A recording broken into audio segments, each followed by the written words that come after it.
Akirudi jioni, kazi ni kupigana na watoto kwa nyumba na kupigana na bibi kwa nyumba. Yeye amefika pale penye anafuatilia bunge la wananchi kuanzia asubuhi mpaka jioni. Nikasema hii nchi hauwezi kama mtu mzima kuamuka kukaa kuanzia asubuhi mpaka jioni.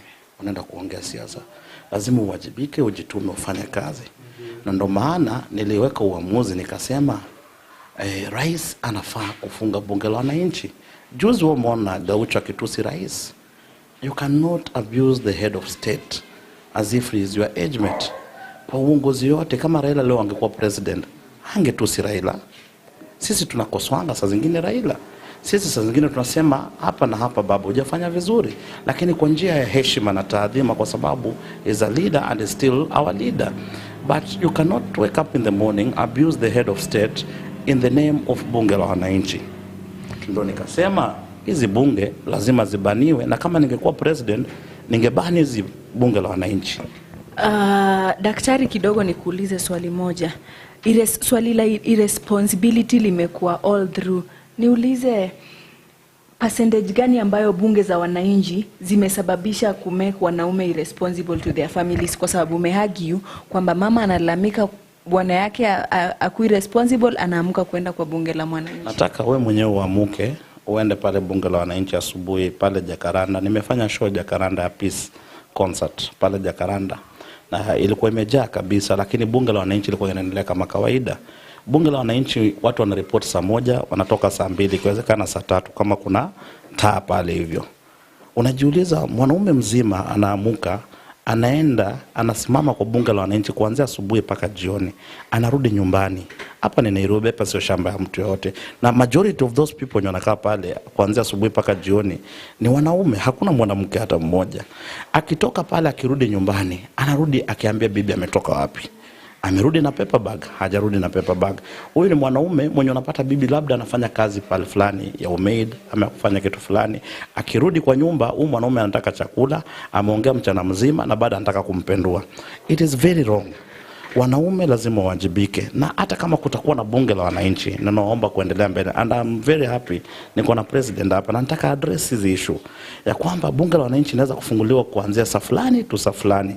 Watu wakuja waseme maoni yao ya kisiasa, watu wakuja waongee vile wanahisi ya kwamba inafaa kufanyika, lakini haiwezi kuwa kuanzia asubuhi mpaka jioni. Hiyo tu ndo nini yangu. Nataka president atuambie wanafunguanga saa ngapi, wanafunganga saa ngapi, is it true wanafanya kazi ama wafanyi kazi? Mr. President, umesikia daktari amesema kwamba bunge za wananchi zimesababisha irresponsibility to men, they are not responsible to their women.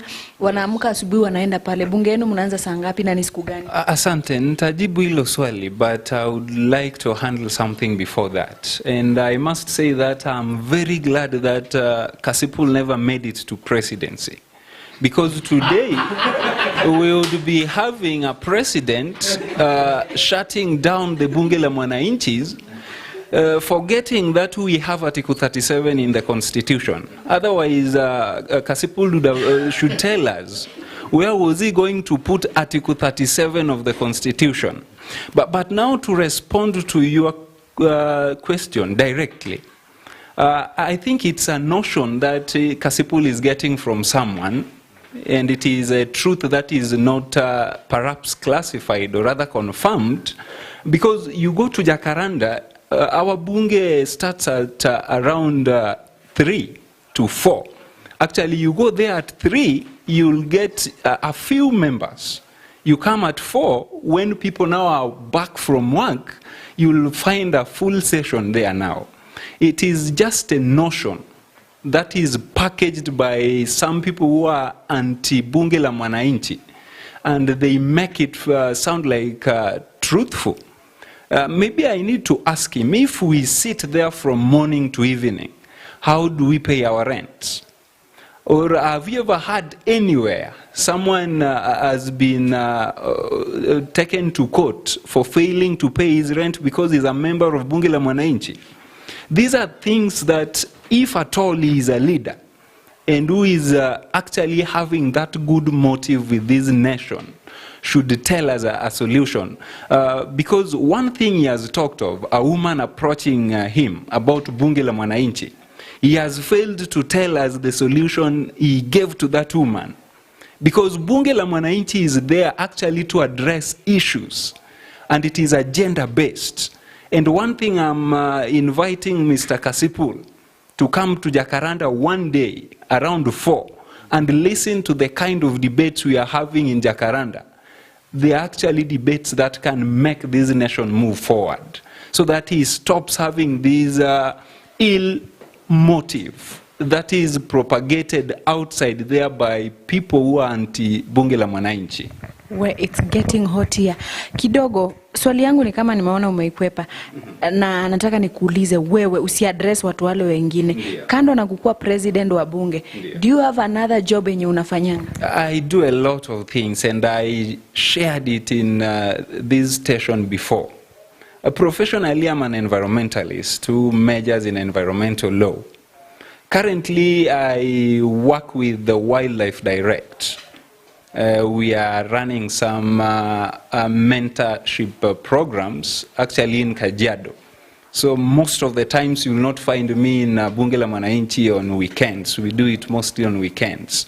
Apart from that, if you've ever heard of this company called EED, the Environment and Energy Development Limited Company, it's actually doing a lot of research in Kenya based on energy and environment.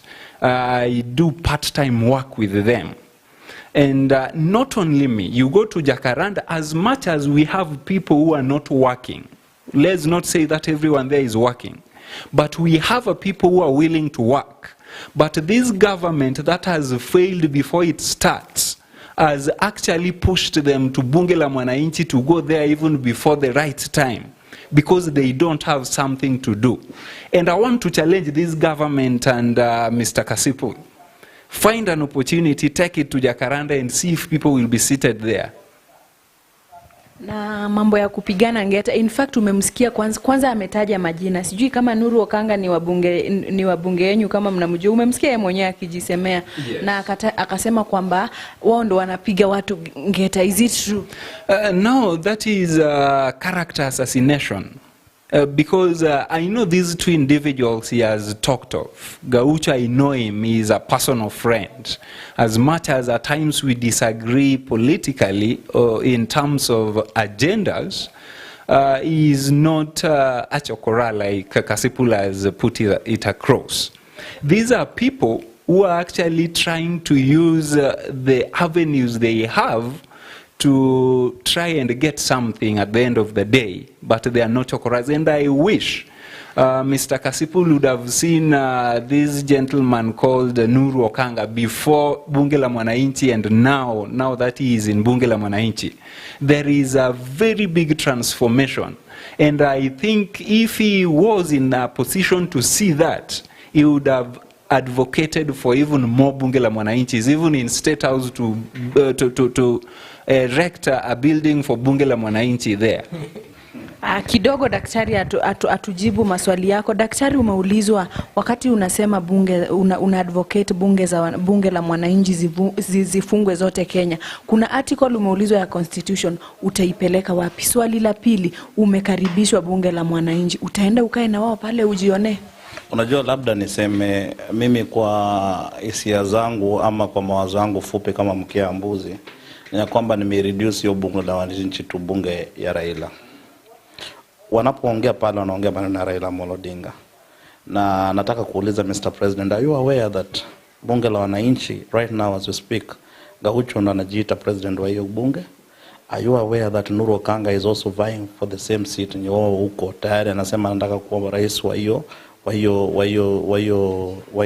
bunge la Raila? Ningependa niambie president, Bunge la Wananchi mimi nimejua kuanzia kitambo. Ilikuwa na sober leaders, the people that walipitia Bunge la Wananchi na leo hii ni wabunge, leo ni viongozi Kenya. But the day leadership ya rais ambayo yuko hapa wa Bunge la Wananchi alikubali hooligans na watu wa majina ambao haifai kuingia kwa hiyo bunge na kuchukua publicity na kwenda live, hapo ndo Bunge la Wananchi iliharibika. Nina shida tu na Bunge la Wananchi panapofika pahali penye mtu kama Gaucho anaweza simama enda tu si rais. aonge paka vitu ambazo hazifai. For heaven's sake, tumesema sisi tunaweza ongea vibaya kuhusu Raila Odinga, but hatuwezi kwenda personal, tutamwambia penye amekosea. Gaucho, nina shida na bunge la wananchi kwa sababu ya Gaucho na Nuru Okanga. Sio yeye. Okay, kando na Gaucho kutusi president na Nuru Okanga, sijui Nuru Okanga alifanya nini, alifanyia nini president? Uko na any other issue ambayo bunge la wananchi imewaikosea? Unajua president kwanza amesema bunge la wananchi inaanzanga saa 9, saa 10, saa 11. Nataka dada yangu uende pale asubuhi saa 1, ukipata watu hawako hapo nenda kupea pesa asubuhi. Reporting hours ni 7. Mwanaume anavaa suti anaenda kazini, anapiga break kwa bunge la wananchi. Maneno yenye naongelea hapo ni tamu dada yangu ya kuongea kuhusu topic inakuwa ni Ruto asubuhi paka jioni. Ruto amefanya hivi, Ruto amefanya hivi. President amesema pia swali rahisi ya kwamba ameniuliza swali akasema kwamba what is the government doing about watu ambao wako hapo bunge la wananchi ambao ni jobless.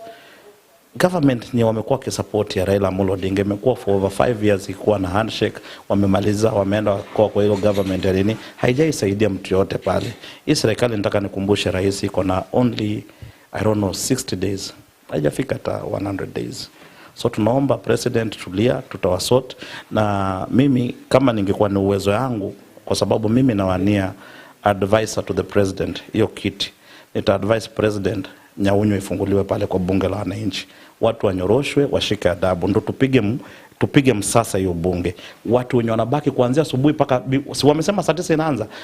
Wakikupata saa 2 pale ni Nyaunyo, saa 3 paka saa 9. Saa 9 ikifika watu wafanye bunge la wananchi, kwa sababu we cannot tuwezi kuweka mababa za watu ambao wanafaa kuchukua majukumu kwa manyumba zao kama baba, kama mabwana, wanakaa kuanzia asubuhi wafanye kazi. So tutasaidia president kuosha bunge la wananchi. Kuna uchafu ambao imeingia pale hivyo, kuna madoadoa, na yeye kama president hajui maneno kwa sababu yeye anaingia saa 9. President kuanzia asubuhi mpaka saa 9 kuna uchafu ambao iko bunge la wananchi, na tunaomba mimi na tushirikiane. Nikienda kuweka fitina huko ya kuchapa watu kwa bunge la wananchi, wachapwe kuanzia asubuhi mpaka saa 9. Kuanzia saa 9 mpaka jioni ndio kukuwe na watu wenye ni watu ambao wanaweza kutoka kazini na wafanye siasa pale. Swali yangu ni nyingine, ujajibu hii kwanza, this one part. Umealikwa, umekaribishwa bunge la mwananchi Jakaranda, utaenda bunge la wananchi. Sababu bunge la wananchi mimi nikanyage. Nilifanya sport kitambo dada yangu. Pale kuna watu watanitoa mbio sana pale kuna hooligans. Pale kuna hooligans, hata president anajua hawezi kuicontrol. Pale kuna watu ni idol. Mimi nilifanya sport kitambo, sasa mimi ni mtu mzima, sina mbio ya kukimbia. Naomba msamaha, siwezi kanyaga bunge la wananchi. Getting hot, mtazamaji wa Mutembei TV.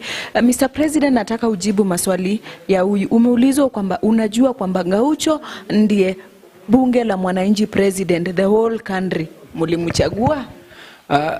Ningependa nianze na swala lingine ambayo amezungumzia. Tutakuja hapo tujibu la unajua kwamba Gaucho ndiye president.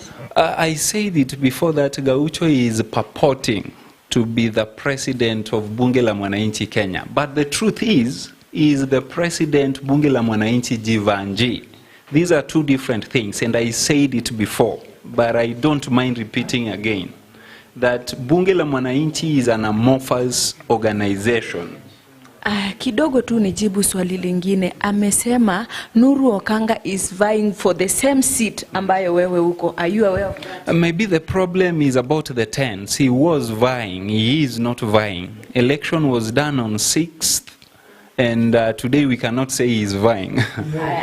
Kuna kitu ingine amesema umpe ruhusa akutengenezee bunge la mwananchi. Amesema kuna uchafu, utakubali Nyaunyo? And that is what I wanted to talk about. It is very unfair if Kasipul is saying that he is vying for a position of advisor to the president. And he is not aware that in the constitution we have the Bill of Rights, like we have rights of the citizens. There is a right of, or rather freedom to gathering. Assembly, and there is no specified time when it should start and when it should end. And someone who is not having that information would want to advise the president. And by the way, in William Ruto's government, it is possible for Kasipul to be the advisor to William Ruto. Because William Ruto and Kasipul, from the way he's talking, they are one thing, and actually you cannot separate them. They don't believe in the rule of law. And it's not like they don't know. They know it, but they don't believe in it. But to categorically talk about that, whether they come up with the whipping he's talking about, Bunge la Mwananchi is set to progress. It will not be deterred by such motives that my brother Kasipul is talking of. Kidogo Kasipul, okay, my roots zinanidinai kutamka hiyo jina yake vizuri, but you'll forgive me for that. So yes. Amesema kwamba hiyo ni ending thuggery. Si umesikia akisema kwamba hata kuja huko kuna watu wanaweza mpiga huko. Yes. And then still ukimsikiza vile amesema kuna ni kama bunge za wananchi zinasaidia kuongezea thuggery. Huo uchafu amesema wewe unakuaffect ama umeona huo uchafu? Ningependa nikwambie he is not just sincere, and there is no one sincere in UDA and William Ruto's government. He is not coming to Bunge la Mwananchi because he is rich. Probably there is something in his pocket. And Bunge la Mwananchi was actually founded for the poor people who are being oppressed by the government. He is not being oppressed because he is not poor. So he cannot set his feet in Bunge la Mwananchi. Why would he be beaten? And I'm not being beaten. What is the difference? The pocket. Perhaps that is what is making Kasipul not to go to Bunge la Mwananchi.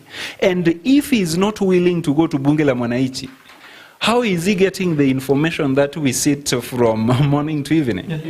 These are clearly telling you that he is not sincere, and he will never be sincere, by the way. Where it's still getting very hot. Mr. Daktari, umeambiwa you are not sincere. Will you respond to that? I am very sincere. It's only that mimi shida yangu umeongea ukweli. Okay. Have you ever been to umesema uwezi kanyaga Bunge la Mwananchi. Ulionea wapi hawa watu wenye wanakaa huko kutoka saa 1 mpaka saa 3? I want you to go and watch clip ya Nuru Okanga na the latest clip ya Nuru Okanga na Gaucho. Gaucho ali attack the president. Uni sitting president mwenye ako na machinery na kila kitu. Unapata your point? Alimuattack akasema wewe nini tutakimbiwe, tutafanya hivi. Uni president ndo anakuwa attacked na member ama president wa Bunge la Wananchi Jivanji. Mimi umbo ya kawaida Kasipul nikienda pale atanifanyia nini? Are you getting my point? Yes, I'm getting your point. The way they express unaweza una bitterness kwa macho yao ya kwamba wanajaribu kuincite watu wenye wako chini, wanawaambia kwamba the reason why mko hivi ni kwa sababu serikali haijafanya hivi na hivi. Wanasahau ya kwamba 5 years ago kulikuwa kuna government of handshake ya Raila Odinga na Uhuru Kenyatta. Lakini president ametuambia Bunge la Mwananchi imetransform the Nuru you are talking about. Imemtransform aje? Uliza Nuru, mimi nimekuwa naye juzi, sijui ni when tulikuwa naye tukikutana naye. Nuru mwenyewe hata ukiangalia hali yake ya kimaisha hakuna transformation imeingia. Ukitaka kujua Bunge la Wananchi unataka kuwa mkubwa, the next thing ni kwenda kusimama pale, tusi Ruto, tusi serikali ya Ruto, ongea, you will be big. Gaucho ana ride kwa hiyo. Nuru Okanga ana ride. Na unaona ukitaka kujua mimi ni mtu honest na mtu sincere, mbona sina issue na president wao? Tumeketi naye hapa. I have issues with 2 individuals. Na ndo naomba president wa Bunge la Wananchi akitaka iendelee vizuri, mtu wa kwanza kukimbisha mbio ni Gaucho. Mtu wa pili ni Nuru Okanga. Hawa ni thugs, wana purport themselves kwa nini wameharibu jina ya Bunge la Wananchi. Na tuogope kusema. Kidogo mambo ya kutusiana hata okay, nikuulize tu swali, if wakisema ni bunge, mkisema Bunge la Mwananchi lifungwe. Juzi on Monday kwa parliament kuna mtu alisema they'll donate Moses Kuria for free sex without condom Koinange. Huyo utasema afukuzwe parliament, national parliament? Let me tell you. Mimi usema mimi usema ukweli. Na ukweli itabaki kwa ukweli. Hata Moses Kuria niko na issue naye personally. Moses Kuria. Na nimeiongea hata nimekuwa na interview fulani tofauti nje. Nikasema kwamba Moses Kuria aweze amuka asubuhi na machangana na pombe zake address wananchi vile anataka. Ya kusema kwamba kuna kifo imeshaua watu Kenya na hii maneno ya GMO sio big deal. Yeye ni nani? Who is Moses Kuria? Ni mtu tu mwenye alikuwa namba. Okay. What I'm saying is this. My question was, kama bunge la mwananchi itafungwa, hata huyo mwenye aliongea such a statement anafaa tolewe kwa nini kwa bunge, national parliament inafaa ifungwe, ama ni those people wakorektiwe? So another question, Gaucho akiacha kutusi president na Nuru na yeye waache kuenda hapo asubuhi ikikorektiwa, is it good? There is a way that, let me tell you, kuna kitu vile unaweza approach issues na kuna vile unaweza correct president na heshima na taadhima. Wale watu wanaweka matusi ndani, hapo ndo niko na issue nao, sina issue na kitu kingine. Kwa hivyo wakiacha matusi uko free nayo? Wakiacha matusi niko free, waambie president hii ni mbaya, hii ni mzuri, hii ni mbaya, iko sawa, lakini sio kwa njia ya matusi. Hiyo tu ndo naweza kusema. President, yes. Umesikia daktari vile amesema. Can you respond to that? Now, like I told you, Bwana Kasipul is not just sincere. Kwanza, okay, before we continue, ni ukweli mnatusingi president? Ina depend matusi ni nini. Mnafanyanga nini? Maybe akituambia matusi ni nini, where is matusi defined? Na nini ilitumika kama matusi, maybe I'll talk about that. But from where I stand, anyone who is doing anything wrong, akikorektiwa, in most cases wanaiona like matusi imeingia. But in bunge la mwananchi, we don't abuse people. And by the way, this is something that has been happening ikianza na mheshimiwa Moi during the last period of his government. Imekuja kwa Kibaki, imekuja kwa Uhuru. Is William Ruto so special that it cannot happen in his government? We are not ready to stop criticizing the government of William Samoei Ruto. And by the way, for your information, we are even willing to heighten it even more. So that government should even expect more. And if we can get more Gauchos and more Okangas, we will even employ them to ensure that this government does the right thing. Let me give you an example, or rather scenario. My good friend is talking of if we critique government in the right way, he has no problem with that. We did that with the issue of GMO. Before it was imported, he went ahead and imported it. Did they take that advice from Bunge la Mwananchi? We talked of the pathetic conditions of the national hospitals around. They have never taken an initiative to ensure that the right thing is done. So they are not worried about the soft speech, and we are not intending to have any soft speech anymore.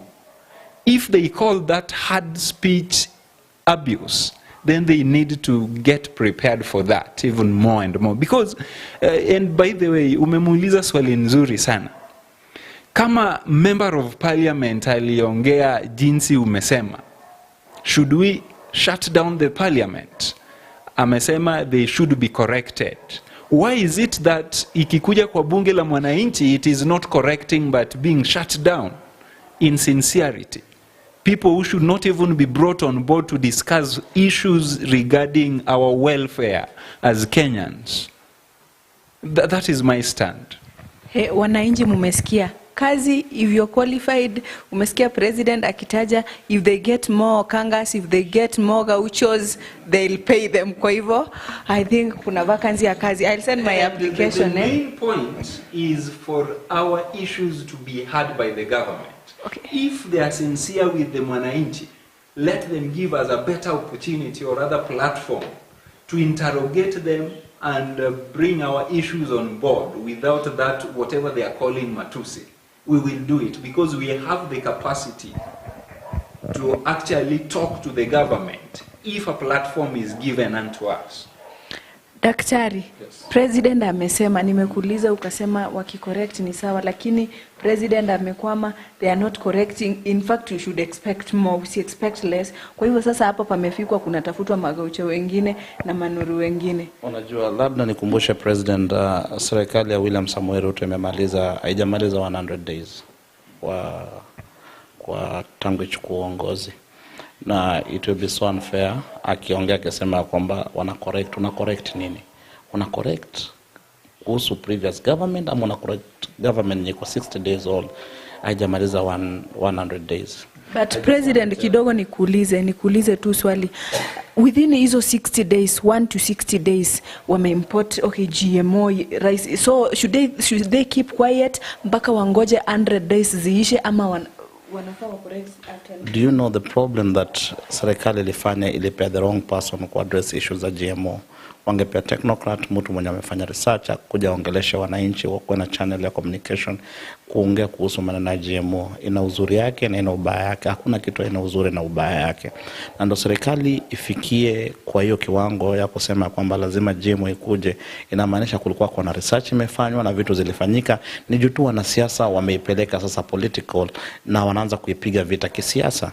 Nataka niambie ndugu yangu President ni ya kwamba serikali iliyopita ndio inafahamu kwamba mnarekebisha, kwa sababu mkikuwa huko mmekuwa kwa bunge la wananchi even before hii serikali ichukue. Mbona mko correct the previous government? Hiyo ni number 1. Number 2, mimi ninashangaa na naanza kuona ni kama president wangu hataki kuchukua hatua ya ku make sure amerudisha order ya respect, kwa sababu nataka nikuulize swali rahisi. Kwa previous government ulikuwa ukiongea kidogo hivi Subaru iko kwa mlango yako. Viongozi hata walikuwa wakubwa sana, walikuwa wakiongea wanalala kwa sel kuanzia Friday mpaka Monday. Hii serikali imepeana uhuru ya kuongea. Wakisema tuna fight freedom of speech or whatever, hiyo inakani kama wanakasumba ama wanaweka uongo fulani. Jakaranda uchafu ambao uko bunge la wananchi. Wale watu ambao wanaongea na kutupiana matusi wakumbusha kwamba nchi imechukuliwa na William Samoei Ruto, ndo rais rasmi wa nchi aliyechaguliwa na Wakenya wengi. Nchi iko chini ya uongozi ya William Samoei Ruto. Tunawaomba kwa heshima na taadhima waheshimu rais, waache matusi. Lakini wakizidi kutusi rais, watu kama sisi ambao tuna support rais na roho yetu yote na tunajua penye hii nchi imetoka na iko kwa mkono ya rais na ameshikilia, tutapambana nao. Mr. President, yes. Umesikia what Mr. Daktari has said. Yes. Na in fact ameongea vitu mingi, and my first question is, bunge ya mwananchi ilikuwa active hivyo vile amesema? Ilikuwa active? Mlikuwa mnaoppose serikali ya handshake? Mlikuwa mnaioppose? Ndo maana nimekuambia ni mtu anasikiza vitu kwa wengine. He is not on the ground to witness these things. Bunge la mwananchi ni kitu ilianza 1992. But my question is, amesema kwamba amkuwa mnaongea vile mnaongea tuoppose serikali ya Uhuru na hiyo serikali ya handshake. Ameita serikali ya Uhuru na Raila. Kuna mtu amewahi simama akasema, Uhuru Kenyatta, tunataka utufanyie hivi, tunataka ufanye hivi. Imewahi fanyika kwa hiyo government ilisha ama mumeanza na Ruto? I really want you to be sincere. Your channel has been coming to bunge la mwananchi Jakaranda. Ama are you trying to tell us mulianza venye Ruto aliingia uongozi? And what have we been doing kwa bunge la mwananchi Jakaranda before Ruto aingie kwa uongozi? Criticizing the government. As much as there was a handshake, we realized that there are 1, 2, 3 things that we had to criticize. And we did it to the best of our knowledge. Ametamu kwamba bunge la mwananchi in fact inafaa ibadilishwe jina iitwe bunge la Raila. Sasa Raila akifanya mistake, mtamuoppose ama mtamwambia congratulations back? Now, one thing you need to know, bunge la mwananchi ni iko pale kutetea wananchi wenye wanakandamizwa sana sana na serikali. So even if Raila was, or rather were the president today, we would still criticize his government. And by the way, I tend to believe now that he is one of the people who think that they are not successful perhaps in politics because Raila is successful. People who believe that they are not that wealthy because Raila is wealthy. There are people who believe that. And the way he's bringing his agendas on board, tending to believe that he is among that group. Because Bunge la Mwananchi, there are scenarios where they have criticized Raila.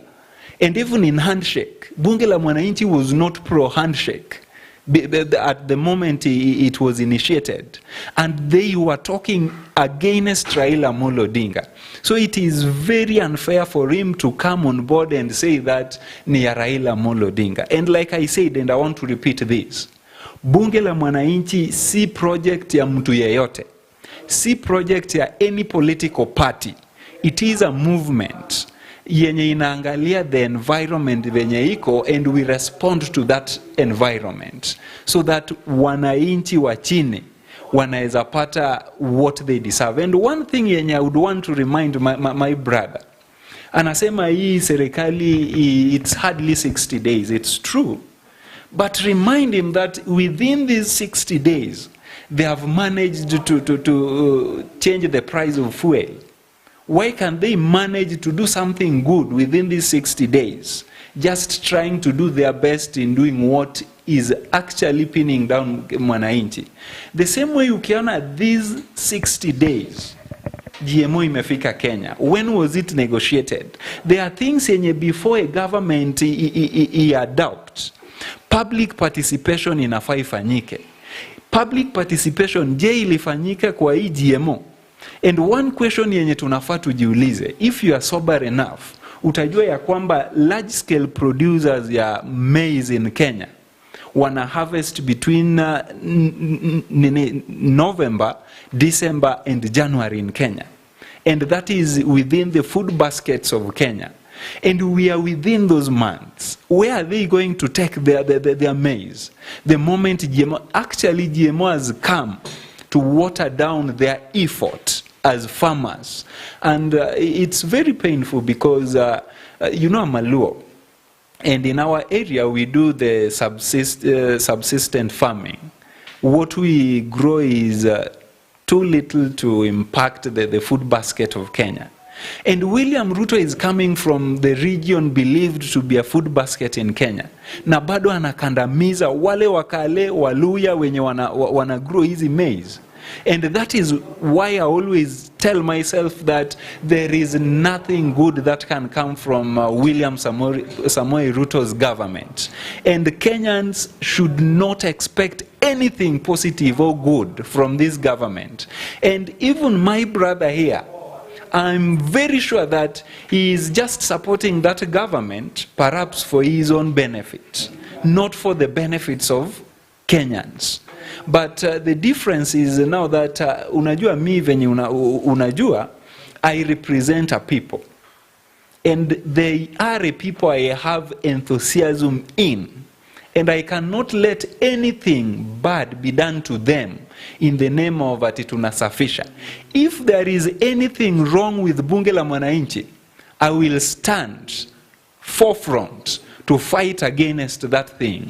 Na tutaisafisha na ikue kusafi. But we cannot safisha kitu iko safi tayari. Yes. Mr. Daktari, umesikia mahali ambapo Mr. President amegonga, amesema kwamba you're not supporting Ruto because you like his work. Definitely ukona target yako ama kuna kitu unajaribu kutafuta kwake. Is it true? It's not true because number one, before I even started supporting Ruto, I personally vied for that seat for presidential, the presidential whatever. Nilisimama kwa sababu nilihisi ya kwamba hakuna vile watu especially kutoka penye yeye anatoka ndo mimi natoka wako na kasumba ya kwamba lazima support Raila Amolo Odinga, lazima unyenyekee, lazima upigie Raila Amolo Odinga magoti. Ni baba yetu, tunamheshimu, ni kiongozi wetu. Lakini niliona vitu ambazo watu wetu wanapitia chini ya uongozi yake na chini ya chama ambayo inajiita ODM. Nikaamua nikasema kwamba sitafuata chama cha ODM, sitafuata Raila Amolo Odinga, lazima niende direction tofauti ambao inaweza saidia watu wa kwetu na Kenya as a whole. Na vile nilienda nikachukua hiyo direction, wakati nilianza kuform niliform movement yangu kidogo na nikaamua kusimama kama independent candidate. Nikakuja na manifesto yangu, baadaye wakina UDA wakalaunch yao, ilikuwa inaambatana. Nikasema mbona nirudi kwa ODM, labda nifanye kazi na serikali ya William Samoei Ruto. Mimi ninasema vile ilivyo. Hata mtu akikosea kwa serikali ya William Samoei Ruto, nitaisema vile iko. Rais siwezi mkosoa kwa sababu mimi naheshimu uongozi yoyote. Mtu yote anapokuwa uongozini na ni rais wa nchi, nitanyenyekea and I will submit under his leadership. Akitoka ndo tutasema vile inafaa kusemekana, lakini hatutasema mabaya yake kama bado yuko pale. Kwa sababu gani? Tutakuwa tunajaribu kujaribu kusabotage serikali ambayo inatufanyia kazi. So kwa sasa hivi mimi na support William Samoei Ruto. Politics vile wamesema ni interest, na ni kawaida pia iko na interest. Hata yeye mwenyewe vile yuko pale ako na interest zake kwa bunge la wananchi, na watu wasijifanye ni wasafi kama pamba. So umesema okay, question umesema kwamba si interest inakupeleka una support Ruto ile genuinely. My question is, president akikupea kazi leo kama hiyo umesema unataka kuwa advisor wake, utacheka? Yes. Si ni kama unauliza padre ni Catholic ni padre. Ni kwa sababu gani najaribu kuambia hivi? Ni ya kwamba mimi na lobby for advisor to the president. That is what I'm lobbying for. Na umekataa kwamba that is not the reason why you are supporting the president. Hiyo ni baadhi ya kitu tu ambao mimi ninataka, kwa sababu ninahisi lazima ni muadvise. Niko mimi singeweza kutaka CS, singeweza kutaka kitu yote kama CS. Mimi ni mkubwa sana, mimi nimesimama president. Sasa naweza kuomba kitu gani kingine? Advisor to the president. Na siwezi kukaa nje ya serikali miaka 5 ama miaka 10 whether they like it or not. William Samoei Ruto ana rule for the next 10 years. Na unless Mungu ndo apange tofauti. Na amesema kwamba President Ruto anagandamiza watu wake, claiming that wanaleta GMO while ni harvesting season na wakulima ni wanatoka Rift Valley kwenye ametoka. Acha nikwambie, watu wanapenda kusema mazuri ya mtu akienda 46.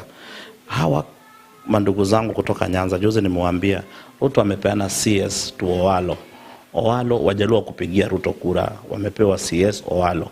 Ruto amepea kijana wetu mdogo anaitwa Raymond Omolo, the most powerful docket in the land ya interior. Wajalua kupigia Ruto kura, amewapea. Huyu Ruto amewapea establishment ya 1 billion. Wajalua kumpigia kura. Unapatia point? Ni ya kwamba wanataka nini ingine? Mimi na support Ruto kwa sababu ni rais ambao anajali maslahi ya mwananchi wa kawaida, sio kama mbinafsi kama vile mwenye wana support Raila Odinga ni mbinafsi. Amechukua mtoto wake amempea Yala. Kalonzo mwenye ni deputy wake amechukua mtoto wake amempea Yala. Na bado kama makondo tunafuata uongozi wa watu. Mimi nakataa na nitaenda kama ni kulipia gharama, niko tayari kulipia gharama, but nitasema ukweli hivyo peupe. Lazima wangechukua Wini wampe Yala, lazima wangechukua mtoto wa Kalonzo wampe Yala. Na Noando umeona hata leo wametembea watu wangapi? 4. Raila Odinga, Kalonzo Musyoka na Martha Karua. Ni ya kwamba hawa ni wabinafsi. Sisi tuna support William Ruto kwa sababu ni rais wa maskini.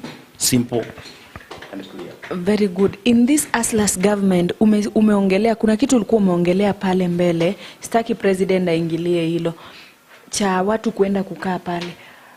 Can you, okay,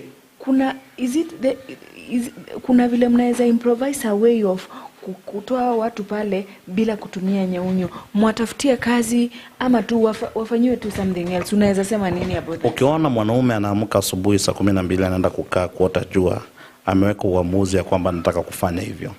Mwanaume ambaye anakuwa na watoto, mwanaume ambaye analipa bill, atajituma, atachukua hata kama ni mkokoteni abebe maji, alipe bill. Mtu mwenye anaamka anaenda bunge la wananchi asubuhi ni mtu mwenye ujinga imemwingia kwa kichwa. Hataki kufanya kazi, anataka kuongea kuanzia asubuhi mpaka jioni. Kuna lugha ambayo watu wanafaa kusikia, na lugha yenye watu wanafaa kusikia ingine lazima inatumika kwa njia ya ujinga fulani, kutoa ujinga fulani.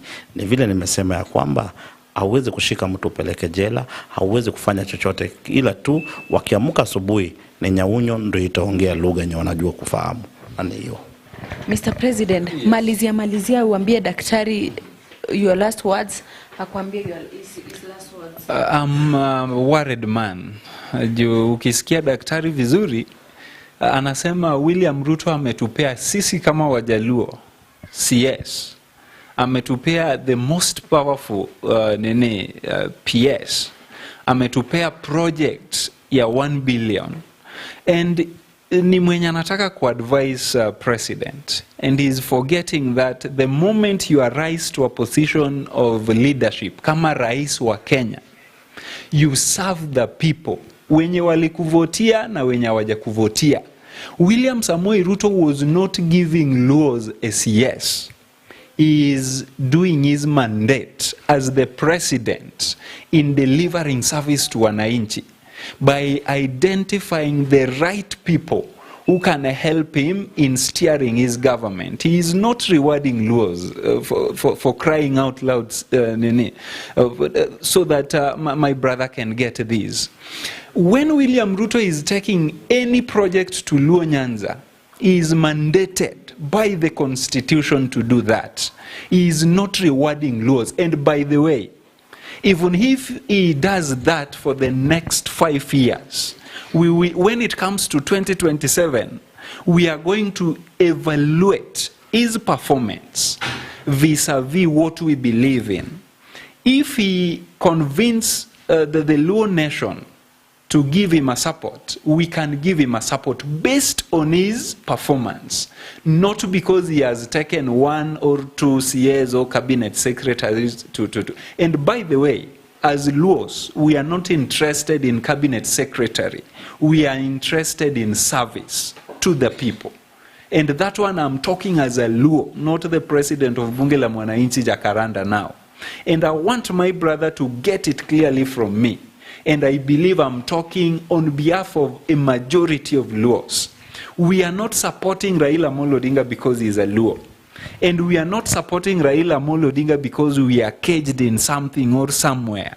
We are supporting Raila Amolo Odinga because of what we believe he can do and what we have seen him do. In Kibaki's government, he is behind the success of free primary education. And that is something we can talk of.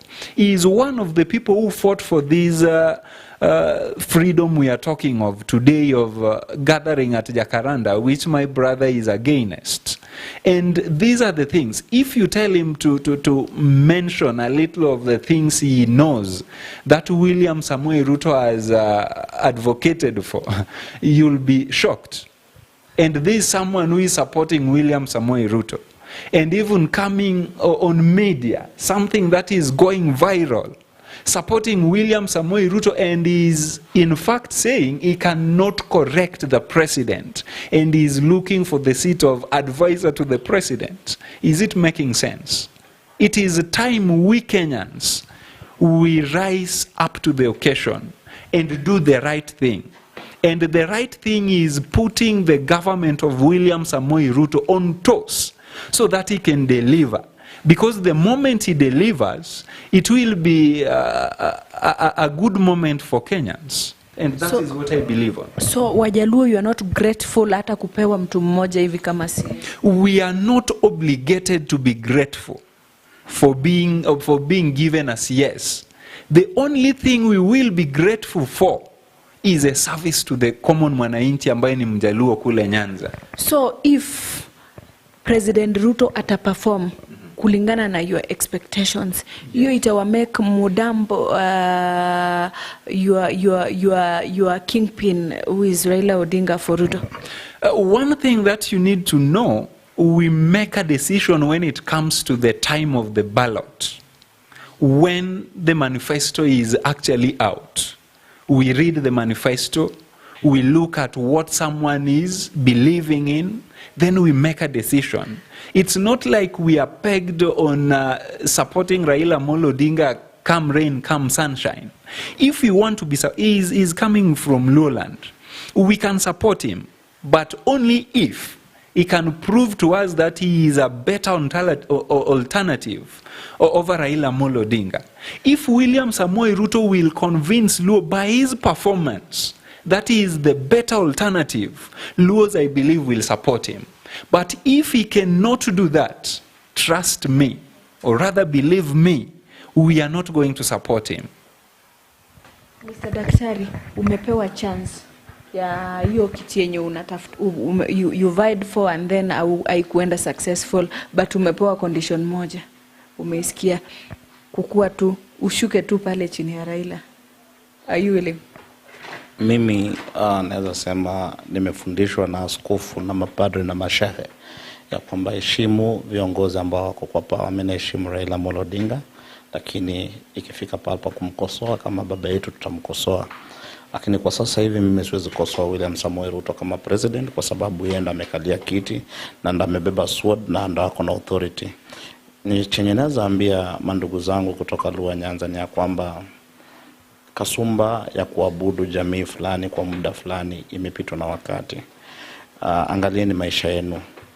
Number 1, kuna MPs, kuna governors, wote lazima wafanye maendeleo huko chini. Mimi nilikuwa tuna shida juzi vile niliona a whole team of MPs and governors wakienda kufungua kitu inaitwa Mokwa in Homa Bay. Badala ya kuongea topic ambao ni muhimu ya kwamba wananchi tumekuja sasa, tumepewa ubunge, tumepewa ugavana, tutawasaidia hivi na hivi na hivi. Topic yao ilikuwa wanaongea kuhusu William Samoei Ruto. Na rais amesema hapa ya kwamba tuko obligated kupata hizo, hata tupewe hizo CS ni lazima tupewe, kwa sababu lazima ni delivery ya service. Utapewaje CS na ukupigia nani William Samoei Ruto kura? Mlipiga kwa kikapu mkawekea Raila Amolo Odinga. Endeni kwa Raila Amolo Odinga wape. Nataka niwakwambie kitu moja nikimalizia, ya kwamba rais, wewe ni mmoja ya watu ambao mmepigwa bei na Raila Amolo Odinga. Raila Amolo Odinga ameshika jamii ya Wajaluo, ameweka hivi ya kwamba ni duka yake, ni shamba yake, anaweza itumia vile anataka, which is most painful thing that binadamu anaweza kuexperience. Na ndo watu watoke kwa hiyo kasumba. Tunaomba tu Mungu amwage miujiza. Na mimi niliambia rafiki yangu, hata tumewahi na rafiki yangu mmoja, sitaki kutaja jina yake, ya kwamba itachukua kiongozi mmoja alipia gharama.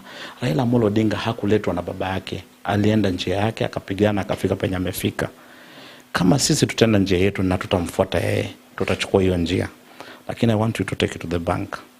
Time is not on Raila's side.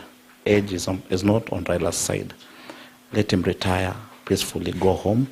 Awache platform watu wapigane kivyao, na kiongozi atoke kwa hiyo platform nyamewacha na ground nyamewacha. Hawezi kuja kutuletea uria, anatulazimishia uria anaitwa Junet.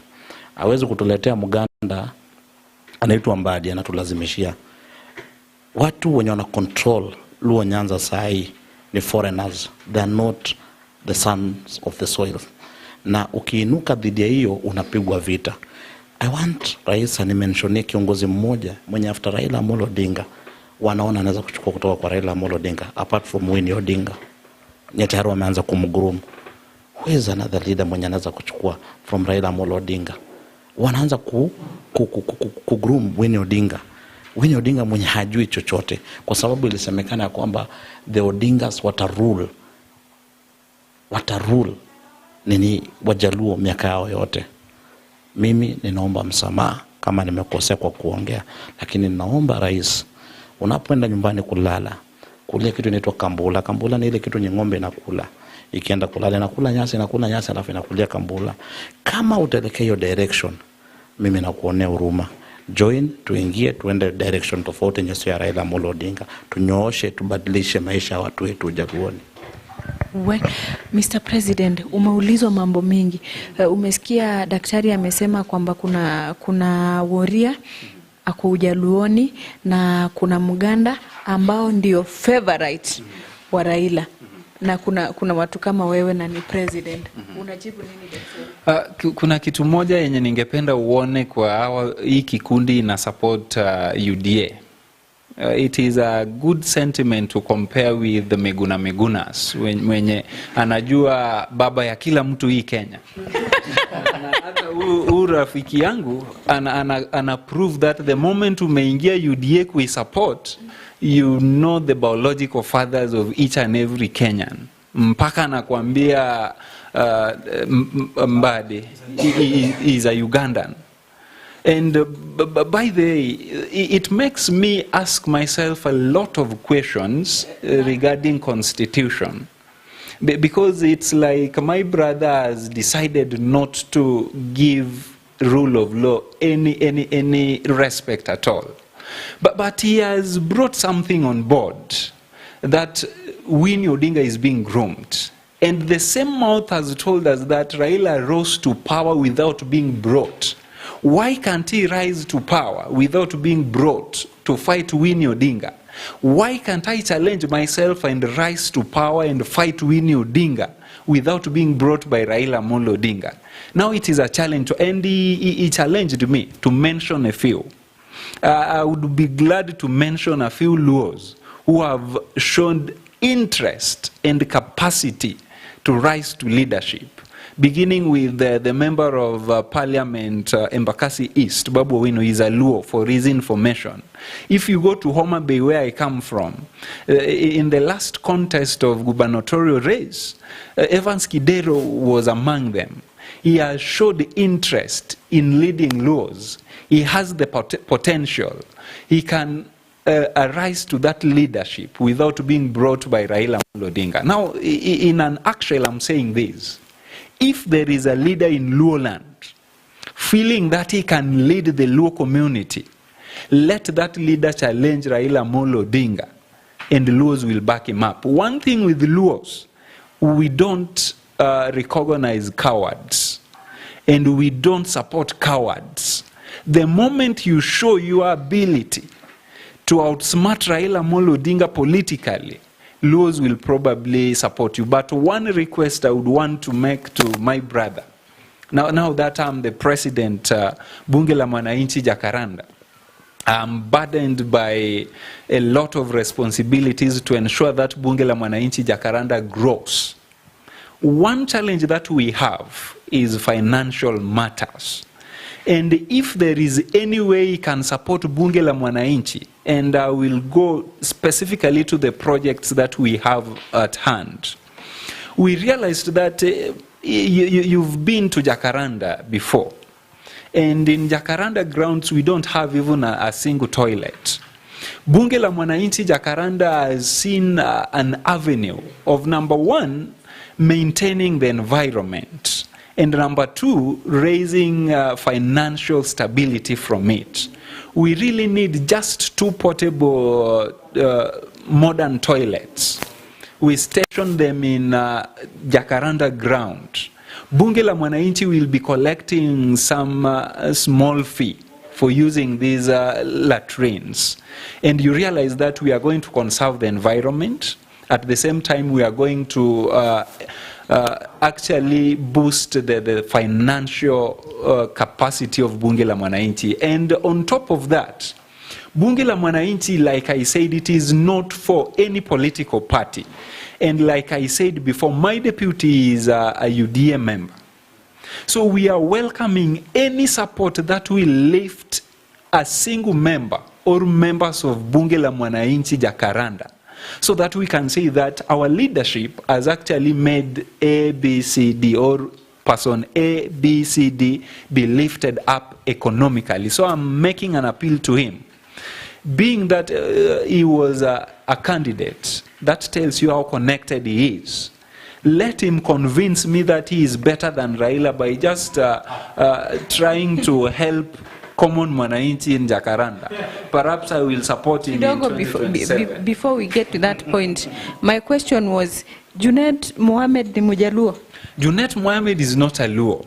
And at no one point has Junet Mohammed been paraded as a kingpin of Luo or any spokesperson of Luo community. But Junet is leading kutoka Luo land. He is leading from Migori. And one thing you need to understand, in Kenya, not only in Migori, you are allowed as a Kenyan to vote in any part of Kenya, so long as you are a registered voter of that region.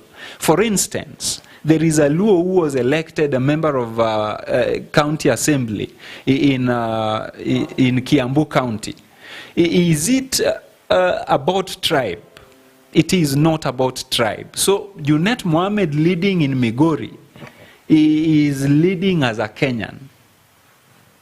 But kidogo I want to ask you a question. Yes. Junet hakuwa na compete na Wajaluo wengine, and is it fair for Raila to support or back someone kutoka from another tribe, because hiyo ndio kitu daktari alikuwa anajaribu kumaanisha, if I'm not wrong. Is it fair for Raila to back someone who comes from another region, yet Junet was competing na watu kutoka Omabay? Atakuwa analipa Wajaluo vizuri? In Kisumu County, there is a Mwendi who is a member of parliament.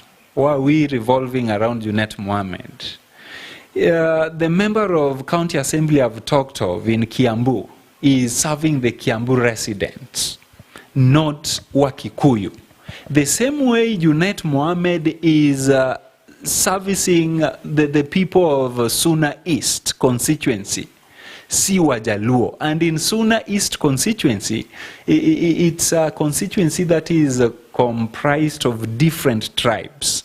So if we were to go along tribal line, we have a long discussion. Perhaps we need to make it a full discussion next time, so that we go to the bone marrow of that discussion. Kidogo daktari atuambie kama is willing kudonate, amerequestiwa donate a public toilet ama latrine pale Jacaranda, na this is to how connected. You didn't get me right. It is not to try. I just said that would make me be convinced that he is a good leader. But it is an appeal I'm making as a president, and to anyone outside there, not only to him.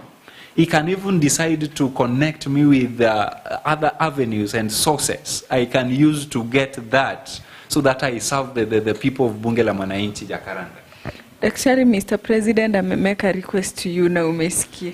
Mr. President, I may make a request na nitaichukulia serious, lakini nataka nimkumbusha kwamba Raila amekuwa Prime Minister, amekuwa handshake government, ajai donate choo mbili huko.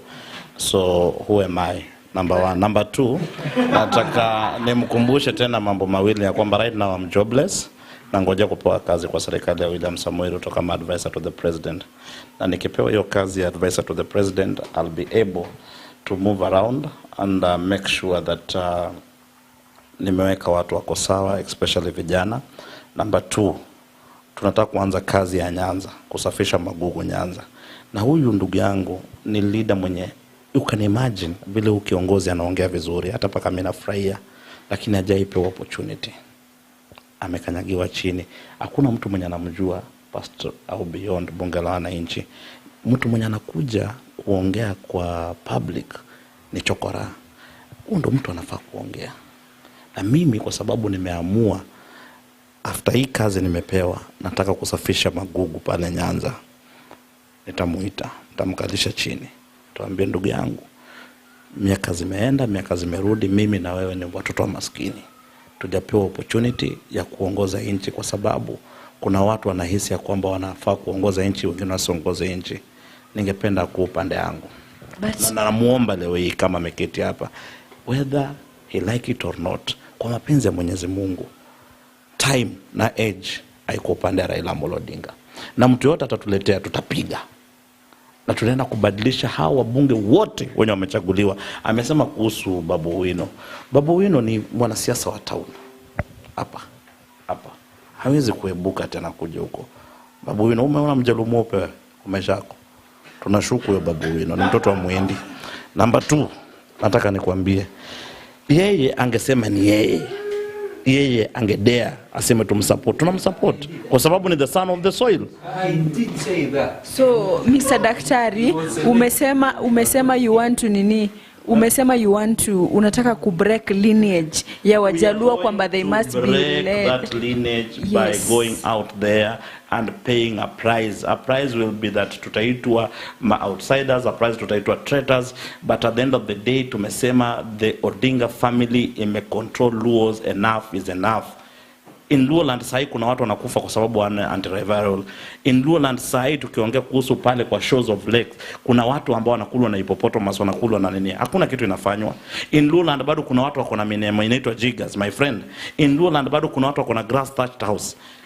We are not talking about it. Tunaongea kuhusu Raila every day, tunaongea every time kuhusu Raila Amolo Odinga. Tunasema hivi, someone has to pay a price. There are sober leaders in Luoland that can emerge. Yeye akiwa mmoja wao. Daktari, umesema kwamba utaki kufanya what Raila has been doing ama utaki kuenda ile njia ya Wajaluo. Now that Raila has been a prime minister na Raila has been kuanche government na haja donate, hajaweza kwa nini kwa affordia that toilet ambayo they are complaining about. Alikuwa make request. If you can, umesema kwamba you are jobless. Can you connect him? Can you connect him with people ambao watamsaidia? Rais wa bunge la wananchi ni mtu mzuri, mwenye staarabu, na ni mtu amko compost. Ni tu kidogo tutamtoa uchafu ya Raila kwa kichwa kidogo, tutaiosha. But ni mtu ambaye akichukua uongozi, akuje chini ya uongozi ya William Samoei Ruto, I can assure you this man seated here is a very, very brilliant leader. Atuambie kidogo tu, atuambie kama is very willing kukuja kwa serikali yenu ndio mumutoe ujinga ya Raila. Mr. President, umekuwa offered kazi. Daktari amesema akichaguliwa kukuwa advisor wa President Ruto atakupea kitu, atakupea position. Are you ready for that? Tayari niko na kazi. Ile kitu yenye ningependa wanisaidie ni kufanya kazi kikamilifu. Na nimesema ni wapi niko na shortage. That is the only thing they can do, but I'm already having a job. Si nimesema mimi ni president wa bunge la mwananchi Jakaranda. So kama wana nia mzuri na wananchi wa Jakaranda, they can actually make me realize my dream as a leader in that position. Then about working with the government of William Samoei Ruto. Like I said, the bunge la mwananchi started in 1992. And it was there to critique the wrongdoings of the government.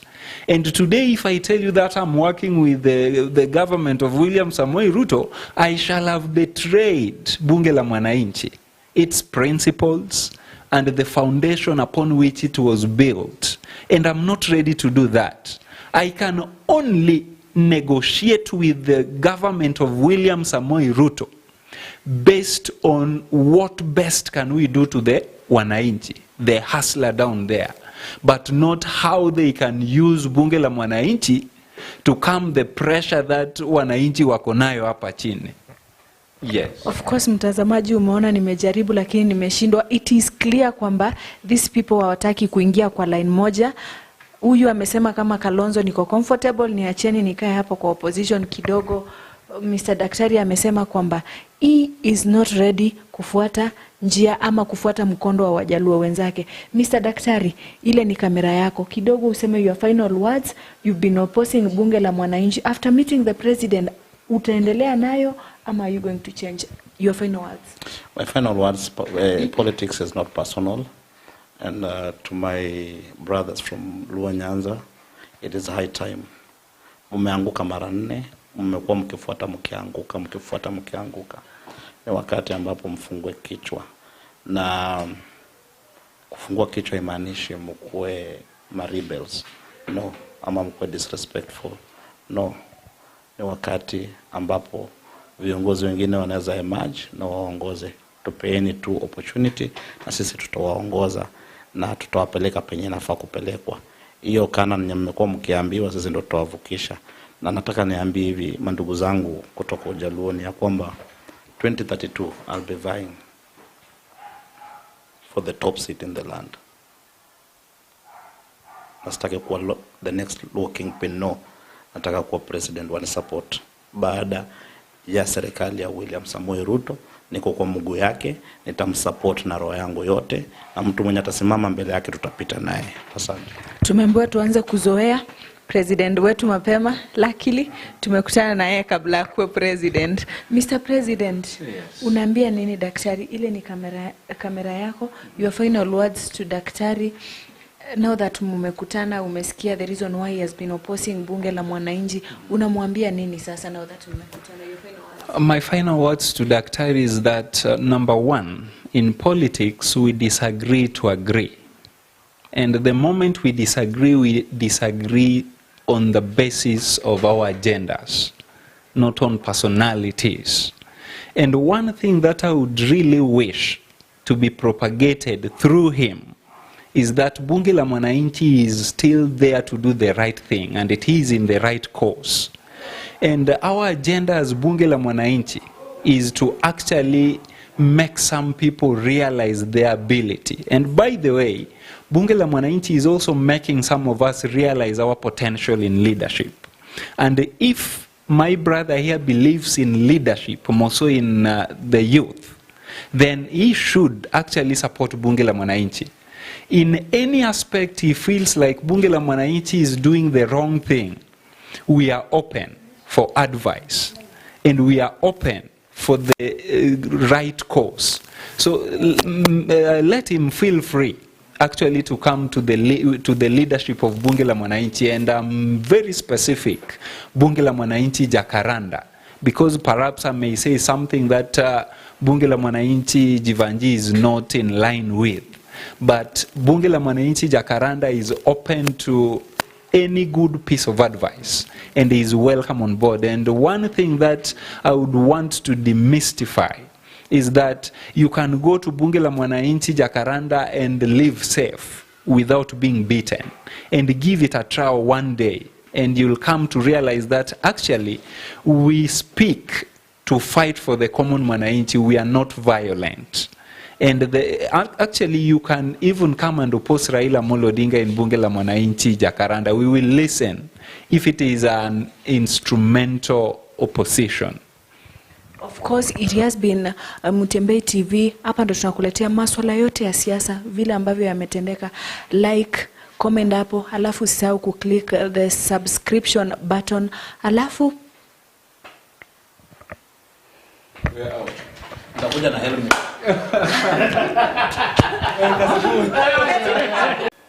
Ni Mutembei TV, station nambari 1 ambao tunazidi kukupatia mazungumzo. Na ni wakati wa siasa.